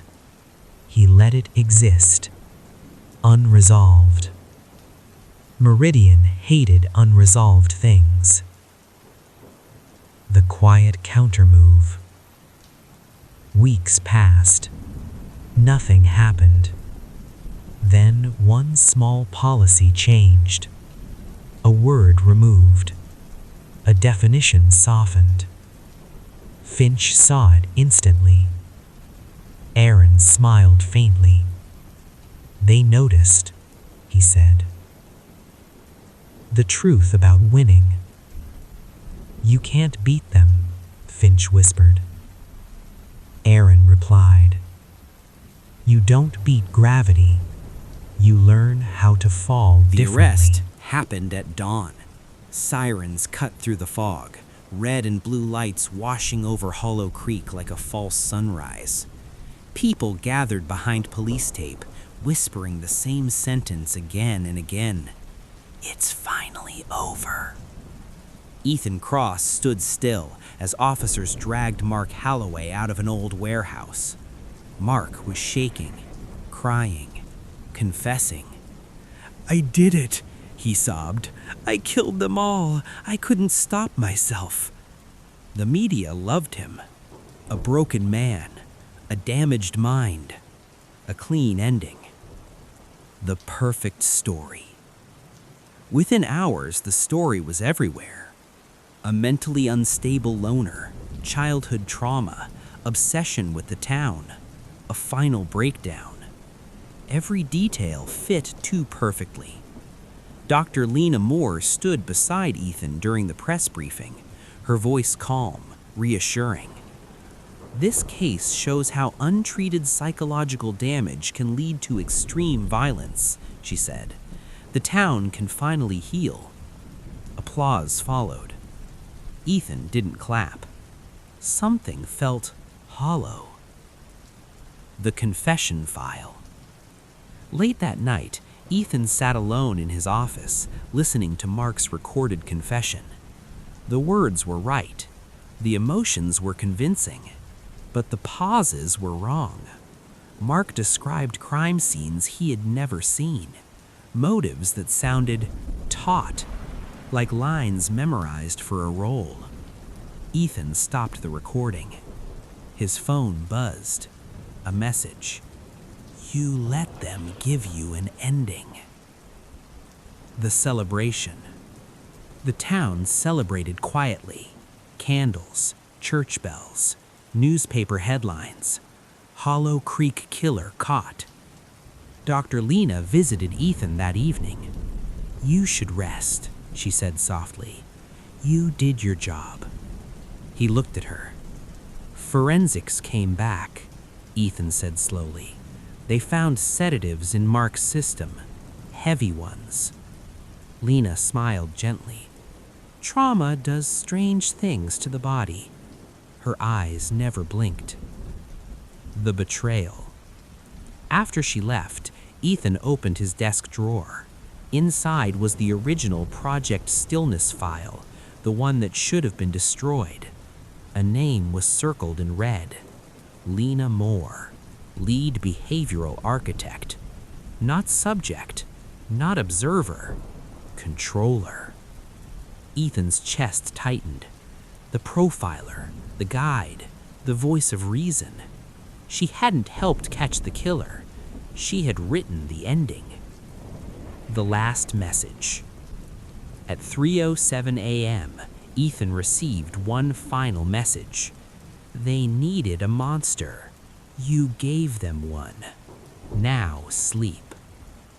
Outside, Hollow Creek was quiet again.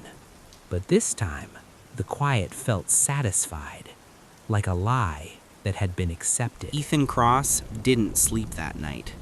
He sat in his car outside Dr. Lena Moore's house, engine off, lights dark, rain sliding slowly down the windshield like time refusing to move forward. The town believed the case was closed, but Ethan knew something worse than a killer was still breathing freely. A designer of killers. A small experiment. At 4:18 a.m., Ethan did something reckless. He sent a message from an unregistered phone. I know what you did in Project Stillness. No name, no threat, just truth. 3 minutes passed, then 5. Then his phone vibrated. If you truly knew, you'd already be dead. Ethan's jaw tightened. So she was watching. The first crack. Later that day, another body was found. Not killed. Staged. A man tied to a chair, alive but drugged, eyes wide with terror. Carved into the wall behind him were 3 words: "Control is temporary."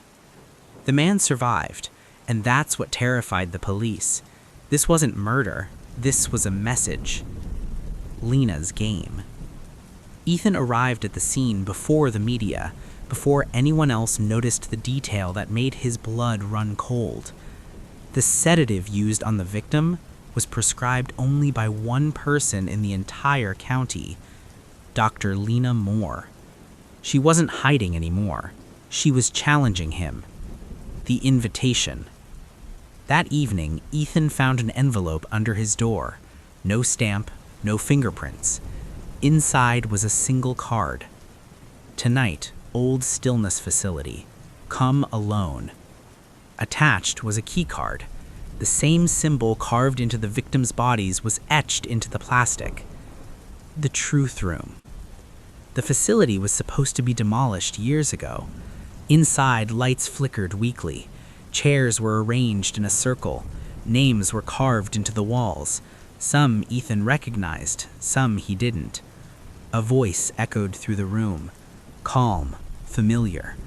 "You see, Ethan," Lena said from the shadows.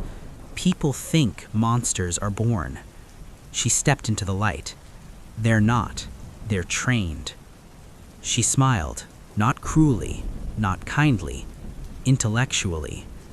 "I needed to know if you were controllable. You're not." Ethan clenched his fists. "What do you want?" Lena tilted her head. "To see what you'll do when I take something from you." The lights shut off. A scream echoed from somewhere deep inside the facility. Not Lena's. Someone Ethan knew. The scream didn't stop. It echoed through the abandoned stillness facility, bouncing off concrete walls, crawling into Ethan Cross's skull like a living thing. He ran down the dark corridor, boots splashing through water, heart hammering so loudly he could barely hear anything else. "Hello?" he shouted. No answer. Just the scream again. Weaker now. Familiar. Too familiar. The locked door. Ethan reached the end of the corridor and found a metal door chained shut. A keypad blinked red. On the wall beside it, carved carefully, almost lovingly, were 3 words. "This is your fault." Ethan's hands shook as he tried codes, dates, names, anything. Nothing worked. Behind the door, the screaming stopped. The silence that followed was worse. Morning lies. By the time police arrived, the facility was empty. No Lena, no victim, no body. Only Ethan, standing alone, confused, unarmed. The official report said nothing happened, but within hours, whispers began. The detective who refused to accept the case was closed. The detective who obsessed too deeply. The detective who went alone into an abandoned building at night. The town started asking a different question. Was Ethan Cross losing his mind? The disappearance. At noon, Ethan's phone rang. Captain Harris. "Where's Maya?" the captain asked. Ethan froze. Maya? His sister, the only family he had left. She was supposed to call him that morning. She never did. Her apartment was empty. Phone gone, wallet left behind, front door locked from the outside. No signs of struggle. Just one thing missing. Her voice recorder. A message meant only for him. Ethan returned to his office and found an envelope waiting on his desk. No one admitted to delivering it. Inside was a flash drive. He plugged it in. Maya's voice filled the room. Calm, controlled. "Ethan, if you're hearing this, it means she was right about you." Ethan's chest tightened. "I was approached weeks ago. She said you wouldn't believe me, that you'd need proof." A pause. "She said this town doesn't need heroes, it needs silence." The town turns. By evening, the media had their headline, "Detective linked to stillness experiment?" Old photos surfaced. Ethan visiting the facility years ago. Ethan's name listed in archived psychological evaluations. Out of context. Manipulated. Perfect. People crossed the street when they saw him. Colleagues avoided eye contact. Even Captain Harris stopped returning his calls. The town didn't want truth. It wanted comfort. And Ethan was making them uncomfortable. The second recording. Another file played automatically. This time, Lena's voice. "You see, Ethan," she said softly, "you're predictable. You protect, you chase, you suffer." A quiet laugh. "I took Maya because she was your anchor." Ethan slammed his fist into the desk. "What do you want?" he whispered. Her voice answered calmly, "I want to see how long you remain good when goodness costs everything." A choice designed to break him. The screen lit up, a live video feed. Maya sat in a dim room, hands bound, breathing steady but afraid. Behind her, a digital timer began to count down. 12 hours, 00 minutes. Lena's rules appeared on the screen. 1. Do not involve the police. 2. Do not go public. 3. Follow the instructions exactly. At the bottom, save her or expose me. Ethan screamed into the empty room. This wasn't a threat. It was an experiment. Memory as a weapon. Lena sent him tasks, small ones. Revisit old crime scenes, retrieve sealed files, erase certain records. Each task unlocked a new recording. Maya talking about their childhood, their mother, the night their father disappeared. Lena hadn't just studied Ethan, she had studied his pain. The breaking point. At hour 7, Ethan collapsed in his car. He realized something horrifying. The tasks weren't random. They were undoing everything he'd built. Every truth he exposed was being buried again. Lena wasn't hiding. She was rewriting reality.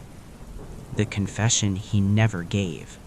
At hour 9, Ethan received a pre-written confession, signed with his name, admitting guilt, admitting obsession, admitting hallucinations. All he had to do was release it to the press. Maya would be free.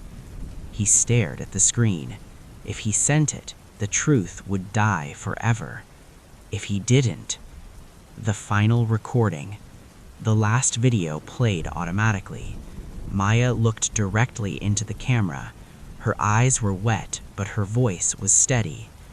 "Ethan, if you're hearing this, it means you chose truth over me." She swallowed, and that means she was wrong on one thing. A small smile. "You were never weak." The feed cut. The timer stopped. Ethan screamed into the empty room. He had lost her. Or so the story wanted him to believe, because somewhere deep inside him, a terrifying thought formed. Lena never said Maya would die. She said Ethan would think she did, and that meant the game wasn't finished. It had just entered its cruelest phase. The timer stayed frozen at 0. No explosion, no scream, no confirmation, just silence. Ethan Cross sat on the floor, back against the wall, staring at the black screen where his sister's face had been seconds earlier. His hands were numb. His mind refused to accept anything. Grief, relief, fear, all of it tangled together into something shapeless. Lena hadn't said Maya would die. She had said Ethan would choose, and that choice had already been made. The first sign. At 4:46 a.m., Ethan's phone buzzed. One message, no sender. you passed the first real test." Ethan exhaled sharply. "Where is she?" he whispered to the empty room. Another message appeared. "Alive." His knees nearly gave out, but the relief lasted only a second, because the next line came immediately after. "For now." A city that forgot him. Morning arrived like nothing had happened. People went to work, children waited for buses, coffee shops opened. Hollow Creek had moved on. Ethan walked through the police station like a ghost. No one spoke to him. His badge access failed. His desk was gone. Captain Harris finally pulled him aside. "You're on administrative leave," the captain said, avoiding eye contact. "Off the record, disappear for a while." It wasn't advice, it was survival. The map under the floorboard. Ethan returned to his apartment for the first time in days. The place felt wrong, too clean, too untouched, as if someone had been there without leaving fingerprints. In the bedroom, he noticed the floorboard near the window slightly raised. He pried it open. Inside was a folded map of the town. Red circles marked locations, crime scenes, abandoned buildings, underground tunnels. But one place was circled again and again: the Old River Hospital, a facility shut down after Project Stillness was officially canceled. His pulse quickened. Lena hadn't hidden Maya far.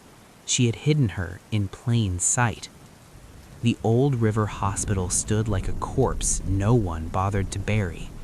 Windows broken, doors chained, graffiti warning people to stay away. Ethan slipped inside through a side entrance. The smell hit him immediately. Antiseptic, mold, something metallic. The building wasn't abandoned. It was maintained just enough.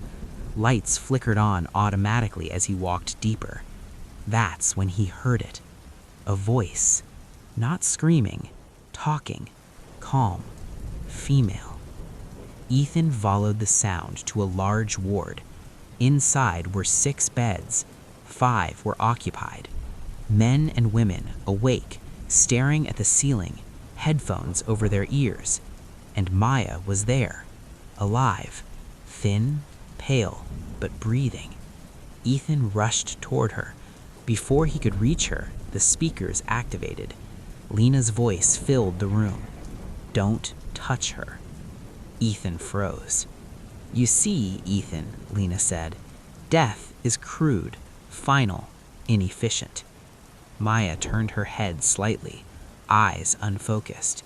"She's not being hurt," Lena continued. "She's being reprogrammed." Screens lit up on the walls. Data streamed past. Heart rates, brain waves, emotional response charts. These people volunteered. They were tired of pain, of guilt, of memory. Ethan clenched his fists. "You kidnapped them." "I liberated them," she corrected, "from themselves." She paused. Maya was special. She resisted longer than the others. Ethan's voice broke. "What are you doing to her?" Lena answered without hesitation, "Teaching her how to live without you." The cruelest truth. Ethan noticed something then. The patients weren't drugged. They were listening. Stories, voices, guided memories. Lena was rewriting their pasts, slowly, carefully. "She'll forget me," Ethan said. Lena smiled, though he couldn't see her. "No," she replied. "She'll remember a version of you that never existed." A door opened. A door at the far end of the ward unlocked. A path, an exit. "You can take her," Lena said, "right now." Ethan stepped forward. "But," she added, "she'll come with fractured memories, fear, nightmares." Ethan swallowed. "And if I don't?" "She stays and becomes peaceful." The word peaceful echoed in his skull like a threat. Maya spoke. Suddenly, Maya removed her headphones. She looked at Ethan. Really looked. "Why are you here?" she asked softly. "You came before. You always come, and then something bad happens." Tears rolled down his face. "I'm trying to save you," he whispered. Maya tilted her head. "From what?" she asked. The choice that had no right answer. Lena's voice returned. "Heroism is selfish, Ethan. You want her to suffer, so you don't." Ethan dropped to his knees. This was worse than death. This was removal. What Ethan did next. Ethan stood up and walked away from Maya, not toward the exit, but toward the control room. The speakers went silent. For the first time, Lena hesitated. "You misunderstand. This system can't be shut down." Ethan looked into the cameras. "I'm not here to shut it down," he said. "I'm here to let everyone hear it." He reached for the broadcast switch. The broadcast went live at exactly 11:42 a.m. No warning, no announcement. Every screen in Hollow Creek flickered at once. Phones vibrated, radios hissed, televisions cut to black, then filled with sound. Screams, whispers, confessions. Voices from Project Stillness spilled into the town like poison finally uncorked. The first reaction. People froze in place. In cafes, customers stared at walls. In offices, keyboards went untouched. Cars stopped in the middle of intersections. They heard doctors calmly describing memory deletion, officials approving ethical adjustments, patients begging to forget who they were. And underneath it all, Lena Moore's voice, clear, confident, untouched by guilt. The lie cracked. At City Hall, Mayor Collins collapsed into his chair as the screens behind him showed his own signature. Approval stamps, budget transfers, silence payments. The town's leaders had known. They had always known. Project Stillness wasn't a mistake. It was policy. Lena's countermove. Ethan watched the feeds from the control room. The system was overheating. Servers screamed. Alarms blared. Then Lena's face appeared on every screen. Not panicked, not angry, smiling. "People of Hollow Creek," she said softly, "you asked for safety. You begged for peace." Her eyes were steady. "I gave you exactly what you wanted." The psychological flip. Footage changed. Not experiments, not crimes, but ordinary people. A mother screaming at her child, a man beating his wife, a teacher abusing trust. All recorded, all archived. Before Stillness, Lena continued, this town was drowning in cruelty. Her voice lowered. "I didn't create monsters. I contained them." The screen split. Left side, untreated violence. Right side, calm, compliant citizens. "You're horrified because you forgot who you were." The crowd turns. Outside, people began to shout, not at Lena, at Ethan. Police barricades formed around the station. Signs appeared within minutes. "Bring back stillness. We were safe before you." Ethan's chest tightened. Truth wasn't freeing them. It was terrifying them. Maya wakes up. Back in the hospital ward, Maya's monitor spiked. Her eyes fluttered open. Not confused, focused. She removed the electrodes slowly, deliberately, like someone who already knew how. A nurse screamed. Maya looked at her calmly. "Don't," she said. "It won't help." Lena's real plan. Ethan's phone rang. "Lena," he answered. "You see now," she said, "why heroes never win." "You're turning them against me," Ethan said. "No," Lena replied. "I'm letting them choose." She paused. "They'll always choose comfort over truth." The town votes. An emergency broadcast interrupted everything. Mayor Collins, sweating, shaking. "For public safety," he announced, "we are authorizing the immediate shutdown of all leaked material." Cheers erupted outside. Ethan stared at the screen in disbelief. They weren't demanding justice. They were demanding forgetting. The betrayal inside. Captain Harris entered the control room with armed officers. "I'm sorry," he said quietly. Ethan backed away. "They're reinstating the program," Harris continued, "under new management." Ethan laughed bitterly. Lena. Harris didn't deny it. "She understands this town. You never did. Maya chooses." At that moment, every screen changed again. Maya's face appeared, not drugged, not afraid, awake. "My name is Maya Cross, and I remember everything." The crowd went silent. "She tried to erase me," she continued, "but they failed." She looked straight into the camera. "Because forgetting pain doesn't heal it. It just teaches it to come back stronger."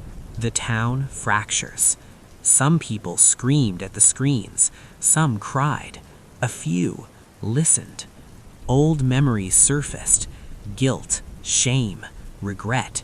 The peace Lena sold them had a cost, and they were finally feeling it.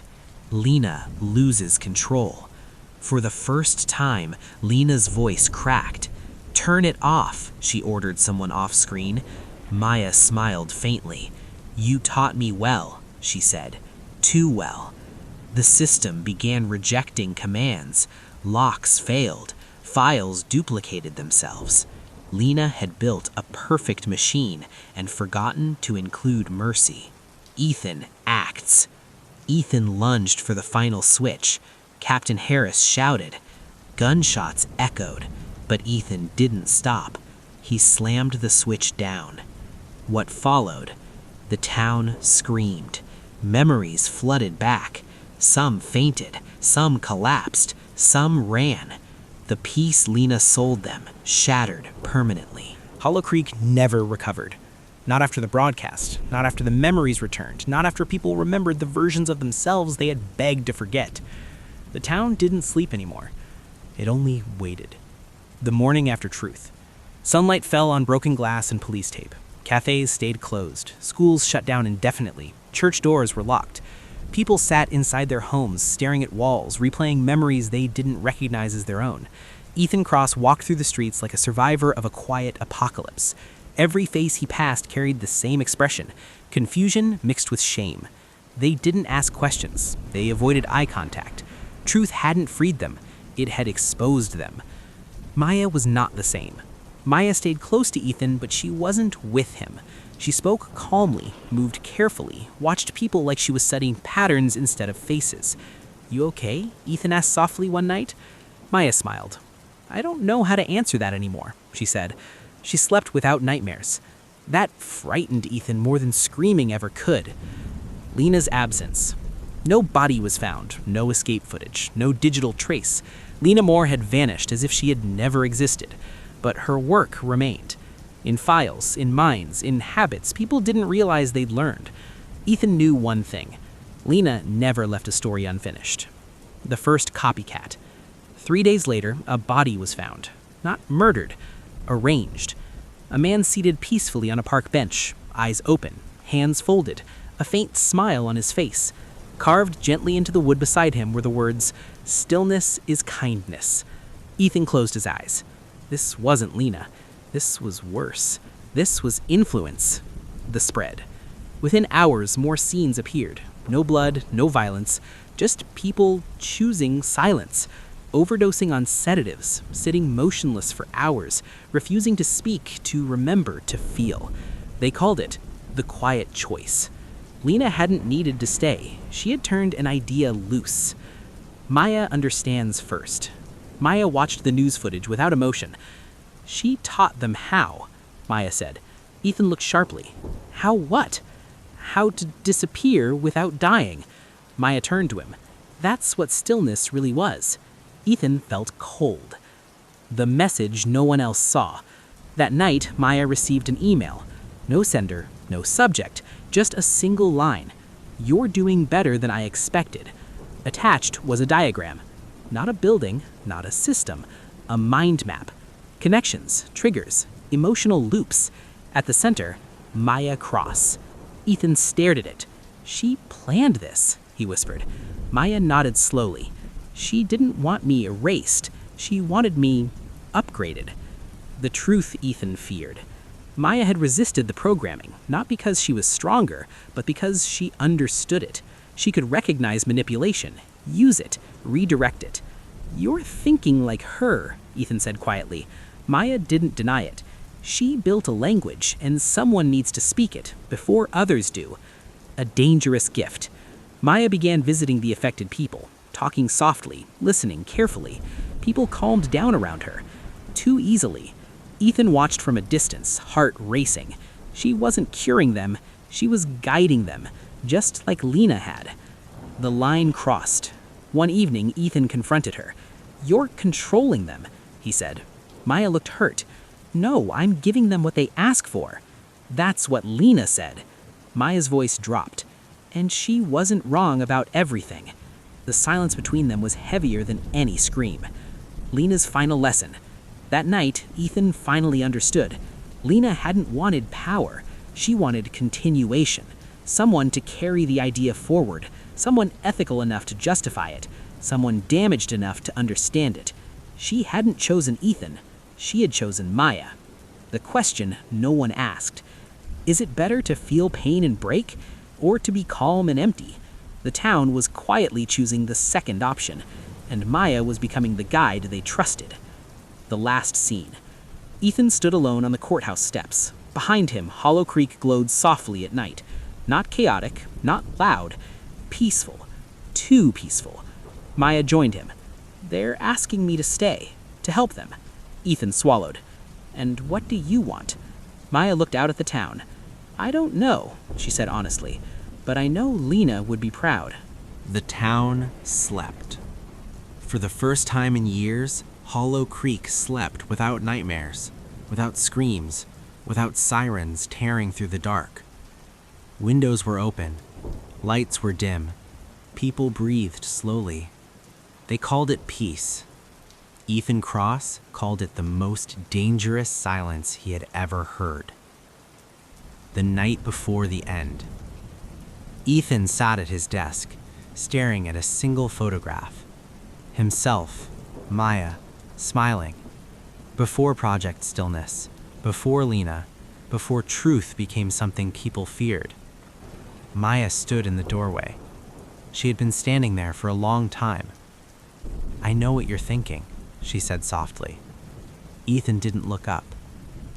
"I know," he replied. The conversation that had no right words. "They're calmer now," Maya continued. "No violence, no panic, no self-destruction." Ethan finally looked at her. "And no choice," he said. Maya didn't argue. People don't want choice. They want relief. Ethan stood up slowly. "That's what Lena said." Maya nodded. "And she was right about one thing," she said. "Pain doesn't make people stronger. It just makes them loud." Silence filled the room. Not empty, heavy. Ethan took a breath. "You're becoming her." Maya flinched. "For the first time," she said, "people trust me." They trusted her too. Maya's voice dropped. "And you destroyed that trust." Ethan felt the words like a knife. The final truth. Maya stepped closer. "I remember everything now," she said. "The fear, the control, the manipulation." She looked him in the eyes. "And I still choose this." That was when Ethan understood. This wasn't brainwashing. This was belief. The last offer. Maya placed a small device on the table. "One switch," she said. "If you press it, the system collapses." Ethan stared at it. And then what? Chaos, Maya replied calmly. Pain, anger, violence, everything comes back. And if I don't? Maya answered honestly. The town stays calm, quiet, functional. Ethan's hands trembled. This wasn't good versus evil. This was truth versus comfort. A memory that changed everything. Ethan remembered their father. A good man, a broken one. He remembered the night his father chose silence instead of asking for help. He never came back. Ethan looked at Maya. You're not saving them. You're just teaching them how to disappear. Maya's eyes filled with tears. And what if that's what they want? The choice. The device blinked softly, waiting. Ethan closed his eyes. For a moment, he imagined Hollow Creek loud again, messy, angry, alive. Then he imagined it like this, quiet, orderly, empty. He opened his eyes and made his choice. What Ethan did. Ethan picked up the device and did not press it. Instead, he crushed it in his hand. Sparks flew. The system didn't shut down. It didn't collapse. It simply froze, paused, neither alive nor dead. The aftermath. The town didn't scream, didn't celebrate, didn't notice. People woke up the next morning, still calm, but something was different. They could feel again, just a little. Enough to question, enough to doubt, enough to remember. Maya's goodbye. Maya watched the sunrise from the bridge. Ethan stood beside her. You broke it, she said quietly. No, Ethan replied. I slowed it down. She smiled sadly. That's worse, for both sides. Maya stepped back. They won't need me anymore. And someday, they won't forgive you. Ethan didn't stop her. He knew better. The disappearance. Maya Cross walked away. No note, no message, no trace. Not hunted, not remembered, just gone. The town years later. Hollow Creek never spoke about Project Stillness again. Officially, it never existed. But sometimes, people would wake up at night with tears in their eyes, not knowing why. Sometimes, they would feel guilt without memory. Sometimes, they would almost remember a woman who taught them how to forget. Ethan's last case. Ethan resigned. He stayed in town, walking the same streets, watching people choose, fail, love, suffer, live. He never chased another monster because he learned the truth too late. The most dangerous crimes are the ones people beg you to commit for them. The final line. Years later, Ethan received a postcard. No address, just 4 words written neatly. Stillness was never peace. He smiled, not because he won, but because someone remembered.